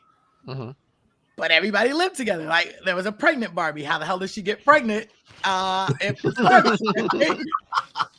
But that was not anything. It was just a representative of an iteration of a woman. There's a pregnant Barbie, right? Yeah. So I do understand, like, if there wasn't this force, like, here's lesbian Barbie, here's gay Kens, here, you know what I mean? Like, none of that was. It was put in your face like that. Yeah, it wasn't put in your face. I don't know that I necessarily have a problem if I do know. I don't care if there was one, but I don't think that going out of your way to go, look, gay people, look, black people is necessary. Because that's the difference between forced content and gender. I think Barbie did it well. What Disney Plus has been doing for the last 1 year. Yeah, and I think this movie did it well. Okay. And that you could find, as a woman, you could find yourself in multiple different Barbies, but none was forced. Being pushed. Unlike, the main Willow, goddammit, Willow. Oh, the main character of Barbie was stereotypical. Stereotypical Barbie. And Margot Robbie was such a good person for that, right? Like, she's the stereotypical standard of beauty. Blonde, big, beautiful eyes, big, beautiful smile, slender. Like, but I thought that was fair. And I didn't think there was anything wrong with being stereotypical Barbie. I think that kind of touched on pretty privilege, which everyone likes to act like it isn't real, but it is. Well, they addressed that too. Yeah. And the narrator actually overcame it by saying maybe it wasn't the best idea to cast Margot Robbie when we're trying to make this exactly. So. And I love that, because both things were true, right? That by every measure, she's a no matter who you are, whether you're attracted to her or find her attractive or not, she's a beautiful woman. She has a symmetric face and all of that stuff. But at the same time, how do you relate Margot Robbie to the average stereotypical round the way American girl? You don't. So that was good. Any takes on Oppenheimer? It's so hard to talk about both. Do you want to know how I can tell you Barbie was a sell for all of our fans? Go. We went from 18 people down to 8. Oh, everyone hates Barbie.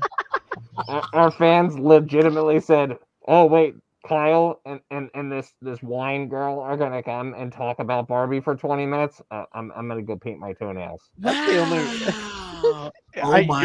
They're gonna go paint their toenails instead. Is that what it was? All right, I'm shutting up about Barbie. I thought this painting my toenails.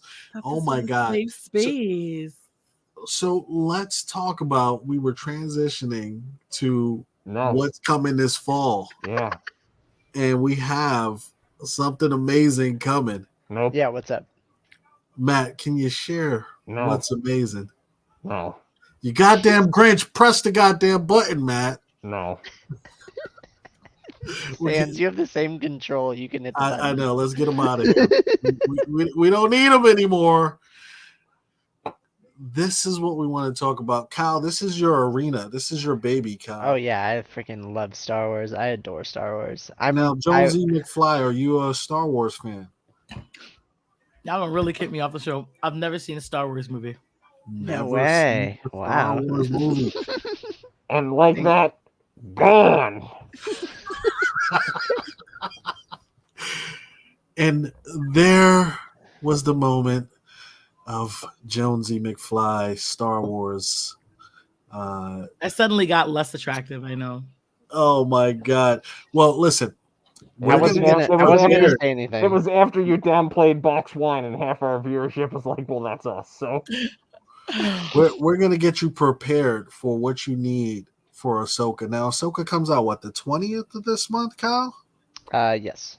Can I catch up on Star Wars in 20 days? We're gonna give you a checklist, actually. So we're here for you. Okay. Let's talk about it. So, what do you need? Tales of the Jedi, Episode 1, Life and Death, and Episode 5, Practice Makes Perfect. This is going to get you caught up with her. So she's a Padawan of one of the most powerful Jedis of all time, and Padawan means like assistant. Yep. Okay. The most powerful Jedi would be Anakin Skywalker or Darth Vader. Yes. So, Kyle or Matt, proceed. I think Matt hates me now because I said I've never seen a Star Wars. I don't know. Matt hasn't said much. You wanna take it away? I will gladly talk about Clone Wars. Watch all of this shit. Don't worry. I got it. Don't worry. So a lot of the Ahsoka prep is going to be, I know that you haven't seen the movies. It's going to be a lot of the animated aspects of it. And that's where actually DC Comics excels, is with animation. However, Louise and I are getting me excited. Star Wars: The Clone Wars is it's some of the best animated like Star Wars content out there. Okay. We've kind of, if you just like, if you go back and look at the slideshow, you can see what the origin is, which is basically Tales of the Jedi. And then we get into the actual like meat of it, and that's all Star Wars Clone Wars. And then the excess of it would be more of like Mandalorian into Boba Fett, and then there's also Star Wars Rebels. Okay, so there's no way I'm actually gonna do. I honestly don't think you have enough time. It took me like 2 months to get through Clone Wars. You do. You go to YouTube and you type in "get ready for Ahsoka," and it's going to give you a 30-minute window that will show you kind of snippets of all of this. The big thing about Ahsoka is she's not a character that's already been in Star Wars, in a sense that she's not a mainstay figure from the original Star Wars series. She is someone who is recently created a fan favorite, and one of the best kind of Star Wars writer, his name Dave Filoni, created her. She is his baby, and so many fans have fallen in love with this character who they saw in this cartoon and in the comics, but have not seen in live action until The Mandalorian, which is most recent. And it's played by Rosario Dawson, who, yes, so Rosario Dawson represents really well.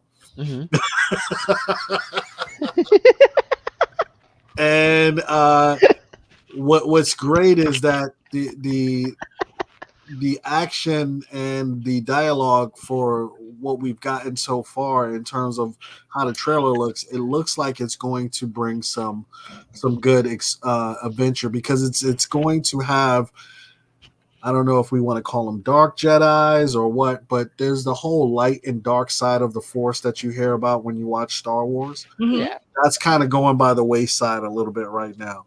It's just going to be like, are you able to fight, and can you fight me type of thing. And these people are saying, I don't care if you're a Jedi, I don't care if you're a Sith, pay me money and I'm going to get busy. That's how it is. So that's what I'm looking forward to, seeing some of this difference in, who we're not talking about, Jedi, Sith. We're just talking about people actually just who can fight and be badass and There's also a big bad in this who is driving the agenda that is known as Grand Admiral Thrawn. And so you need to. Tammy, I do know the difference between these two. I'm right there. I do know that. I have a question for you guys just about like these whole worlds. Like the only kind of correlation I have to it is how I feel about Harry Potter and how the fandom is like it runs a spectrum. Do you guys and then I juxtapose that with like wine and how intimidating it can be for new people to kind of get into it. Absolutely. I find particularly Star Wars to be almost like one of the most elite. Like you need to pass an SAT level test to talk to people. If you mispronounce someone, you get an actually. Like, do you guys find that there are certain like comic pockets where people are like, that's not for beginners at all? Like, if you're going to go into that, you got to be prepared. Or like, is it just perception on my part? Oh, you mean when Jonesy McFly shows up to the show and you're drinking, McDonald's grade wine and you just live in a cardboard box? Yeah, I can relate to that totally. So here's the thing. Except I challenge that. Star Wars is actually available to everybody. Fine, rare wines are not. Neither is skin at this color complexion, dear. Don't engage. Don't engage. Here's the thing, and I will say this: Star Wars is for everyone, but there are the diehards that will fight you tooth and nail. And it's kind of like anything in life. When some people go so hard at things, they become really entrenched and they can't be flexible. So I just grew up watching Star Wars on like Channel 11 in New York, and that was my Star Wars experience until I started getting into the comics and other things. So I don't have all of the lore, and I have all these questions like, how does the Kyber crystal turn because you're dark inside, or there's so many questions I still have about Star Wars that the lore is you have to bleed it. Yeah, you have to. Some people are like, you have to bleed it. Whereas I just watched one of the episodes of Visions, and based upon when they grabbed the sword, the saber, the Kyber crystal turned it green or red. So it was saying the Sith was inside of that person already. So it was very like confusing. But that's the thing. So I will say there's varying levels to the Star Wars fandom. There's a place for everyone. If you just want to come in and enjoy it, that's there. If you want to dive deep into the lore, that's there. If you want to but at some point in time, you're going to become inflexible because now you got the fans who are like, get rid of all of these people and George we trust, right? It's only Lucas. And for a lot of time, Lucas was like, I'm done with Star Wars. You guys, you fans don't like me. I'm going to do my own thing. Take Star Wars. Same with Mark Hamill. He kind of checked out with the last trilogy. So. Yeah. So go ahead, Kyle. I would say... Whoa. You said Mark Hamill checked out with this last trilogy when they wrote his character into the most yuppie, whiny bullshit character on the face of the fucking planet and put him out in Solace Island for him to piss and moan like a schoolgirl versus buck the fuck up and get back in the game and go fuck some Sith up. I'm fucking done with this shit. I'm going home. Wow. Shit. Hey, we got to keep the bridge, man. That is Matt Hart. True and true. Sam's didn't even kick him. He just left. He just left. I would say Ahsoka is. I mean, even from the voice actor that portrayed her in Clone Wars. Yeah, Ashley Eckstein. She has a clothing line called Her Universe. Her Universe. It's. I'm trying to articulate my words properly, but it's a very like I would say that it's one of the best female representations of a Star Wars character is Ahsoka. But then it doesn't even have to be like it doesn't even have to be gender based. It's just such a good character in terms of development. There he is. Wait, And- Matt's Where not was he? hey, buddy. That guy's a fucking asshole. I'm like, hey, Matt, hey, Look buddy. at there's fucking popcorn all over my floor. The door was locked for an hour and a half. I damn near pissed my pants because I couldn't get in. Like, why the hell do you let him come back? Oh my God. Oh, good times. That's good curious though, times. because when I watch the auctions, a lot of the covers that are shown of female characters, they're very sexualized. Very. I'm curious, are there any really popular female illustrators or comic book artists? Oh, absolutely. And do they, when they in their work, do they depict women in the same? Like, I see strength in all of it, right? Like, I don't think any of these women are portrayed as weak, but they're all always like booty cheeks out, titties out. No, you need to pick up some Jenny Frizen, Yeah, some Pete Frizen. Momoko. Okay, you guys tell me. Trish Fossner. I mean, I can give you a ton of females that One represent- artist that you love, Soza Micah, actually does put a lot of cheeks and cakes on the I'm cat. not mad at it. I'm just Right? asking. But she liking her cheeks. yeah, she like it that skin tight suit.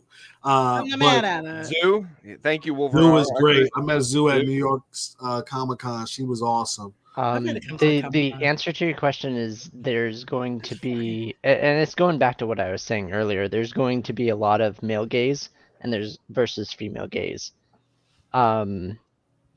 Certain artists literally just focus on like voluptuousness, where it's like the bigger the better, basically. Zerdy.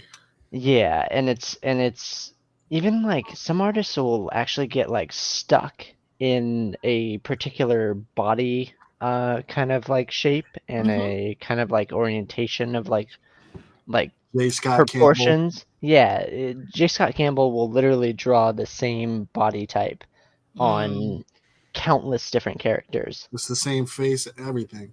And it's tough because like there's some artists where I absolutely love them, but I'll notice that like they draw eyes the same on everything, and it's hard for me to distinguish the characters from each other.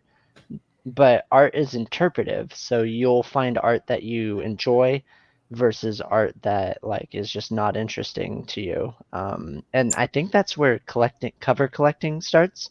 Is you'll follow an artist that you're just like, this is awesome. Like I want all of it. Like give me more. And then I don't know, you get immersed into that community, and a lot of the artists will have like a kind of online presence where you can tune into like their live streams and watch them live draw, or you can like commission them to draw whatever you want, and it's fun and it's immersive. So I'm gonna ask you, is there a pro and con to that? Sorry, Matt, were you gonna say something before? No, it's okay. It's totally okay. Go ahead, please. I like this, Matt. He's nice. I wanted to ask, like, is there a correlation between that? So when I think about wines, there are certain winemakers that I'm always gonna drink their wine. Doesn't matter what grape they start working with. Scotty Young. You're always gonna buy Scotty Young. Okay. It's interpretation though. Like so and I was gonna say it's because I fall in love with a winemaker because of their style of winemaking. So they'll make something different. It's not the same, but if I drink their wine, there's some ethos or DNA of it where I know that that's that winemaker's wine. Okay. So does the same thing happen in comics where like there's an artist that just everything they do speaks to you, and you can identify their work anywhere? That correlation is actually pretty. But if you like an artist's wine so bad, are you able to say that there's something that's not good? Sure. So I once asked Rob Liefeld to do me a remark of someone's feet, and I never got banned faster in my life. Oh no! But that's such a troll comment. Oh, that is, you trolled him. Just so you know, it's an artist who is renowned for not drawing Making feet very well. feet. I just had a feet fetish, and I just asked him if he could do me. So okay. See, neither Matt nor Grinch is gonna get me off my game today, right? So I would say he's an asshole. Have you seen my floor? My floor's a mess. You have some winemakers that are known for making white wine, and then they go and try to make a red wine, and you hate the red wine. Okay. Because red wine and white wine are not made the same. Right. And the person's strong suit just might, like, there's a different balance, there's a different everything that you have. But if you drink enough white wine, red wine just starts tasting the same. No, it doesn't. I know a sake brewery that makes fantastic wine, but their beer is garbage. Like it's because you're not an expert on everything that you do. You can flourish in different things, but for the most part, where you have your niche is where people kind of gravitate towards you. That's fair. And what you'll see in comics that will equate to this is artists begin to do a certain style, or they all kind of define their genre. So right now we have an artist named Tyler Kirkham, and our battle art covers, right? Like battle damage covers.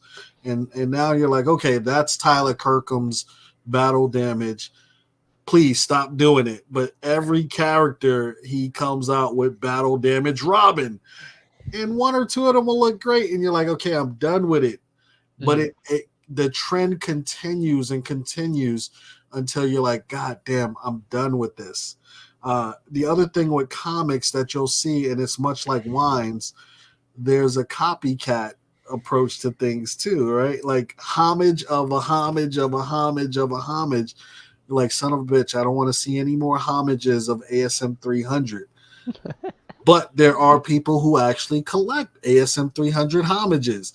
So you can't be too mad, but it's like the person that makes a wine that tastes similar to your favorite wine. Oh, do you have something that tastes like this Pinot Grigio? When you go to a bar, you ask that question, and that's basically what it equates to. So it gets a little bit so it's so interesting that in wine, it's almost impossible to make the same. It is mastery to be able to make the same quality of wine the same way. Get the grapes, put them in the barrel, wash your feet, step on them bitches, put them in a bottle, step in a corner. It's all the same. Well, I'll give you an example of this, right? I was just in Washington and in Napa, right? Okay. The same grapes, Cabernet Sauvignon in both places. Okay. In Washington right now, it is an average of 15 degrees hotter than it was the same time last year. Mm-hmm. In California, it's about 12 degrees cooler. Those wines made by those exact same producers, if nothing else changes, will taste completely different than the wine they made the year before.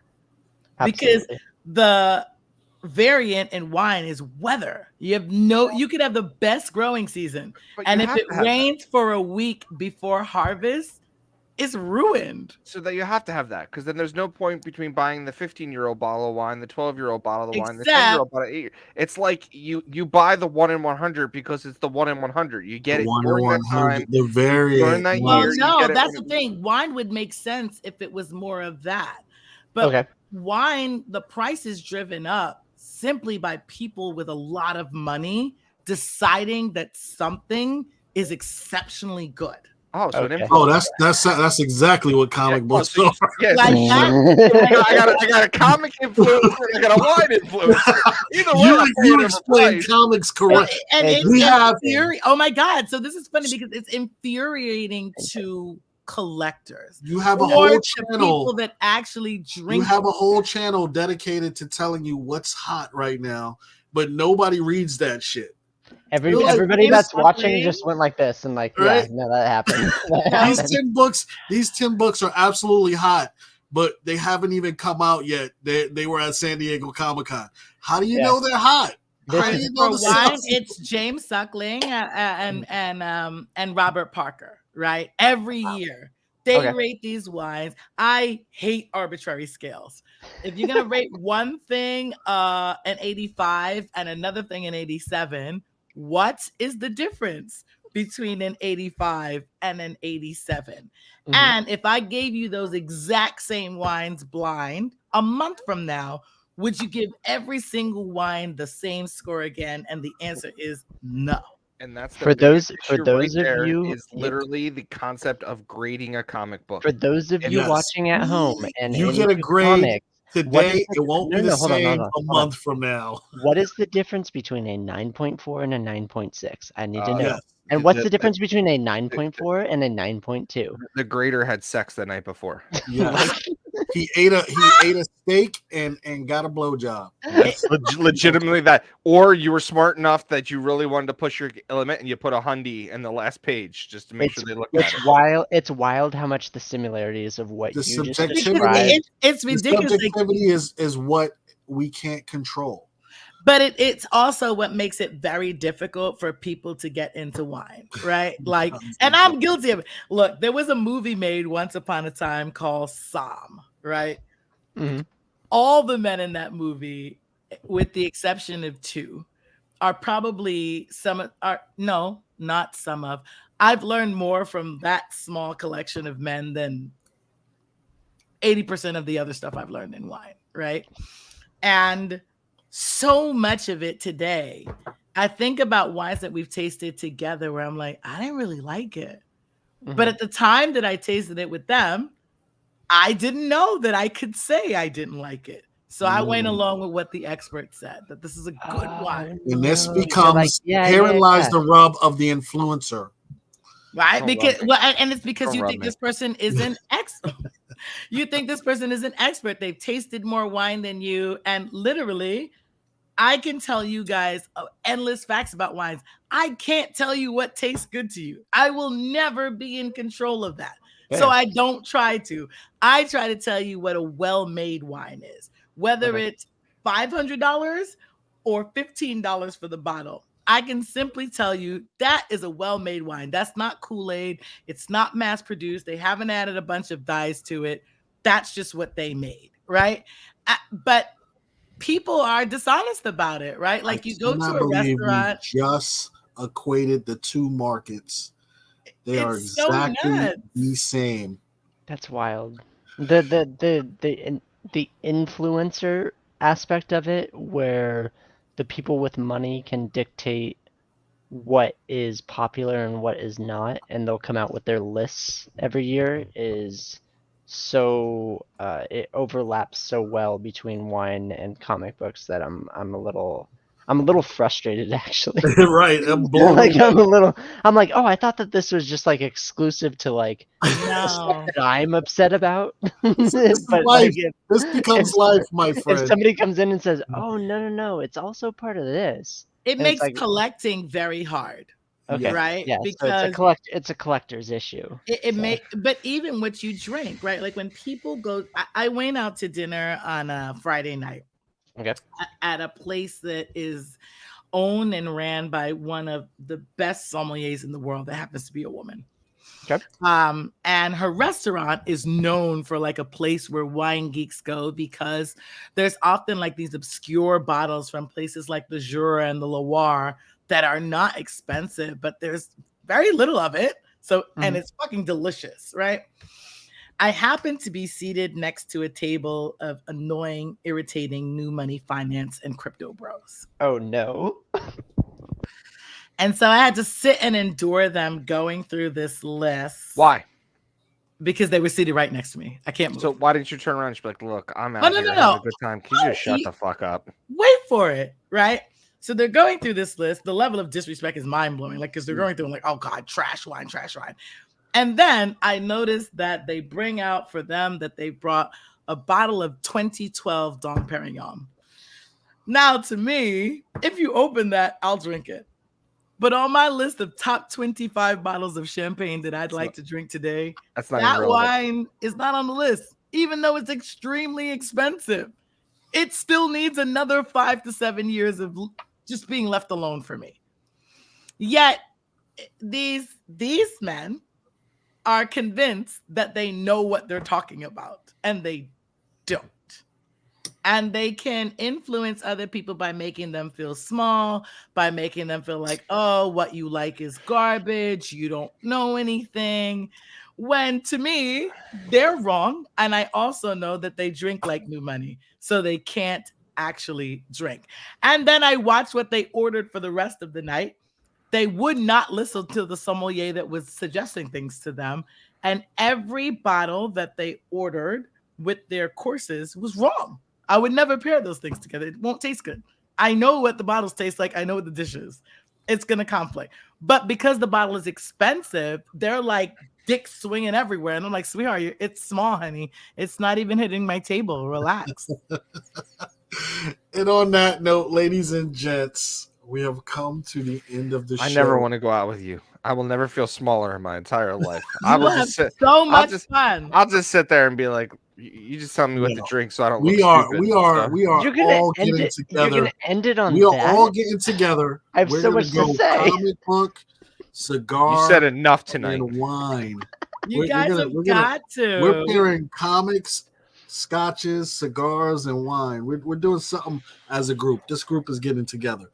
But I'll compare cheeses. Like literally, I have a fridge full of cheese. I will go through. I will compare that. We'll come prepared. We'll get wine, cheese, and comics all together, and we'll make it work.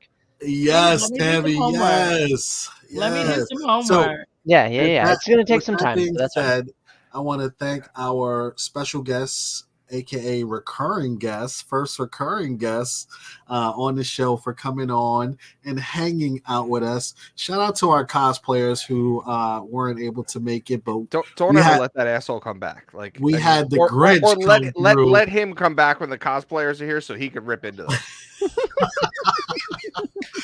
But again, I want to thank everybody in the chat. I want to thank this panel, man. We always have a blast, man. And once again, it's the channel's 2-year anniversary, man. So make sure you guys are coming and hanging out with us. Watch the auctions and win some free great stuff. Yes. Welcome back. And with that, ladies and gents, we will see y'all in 2 weeks, right? 2 weeks. Hold on. We got to give her a send out.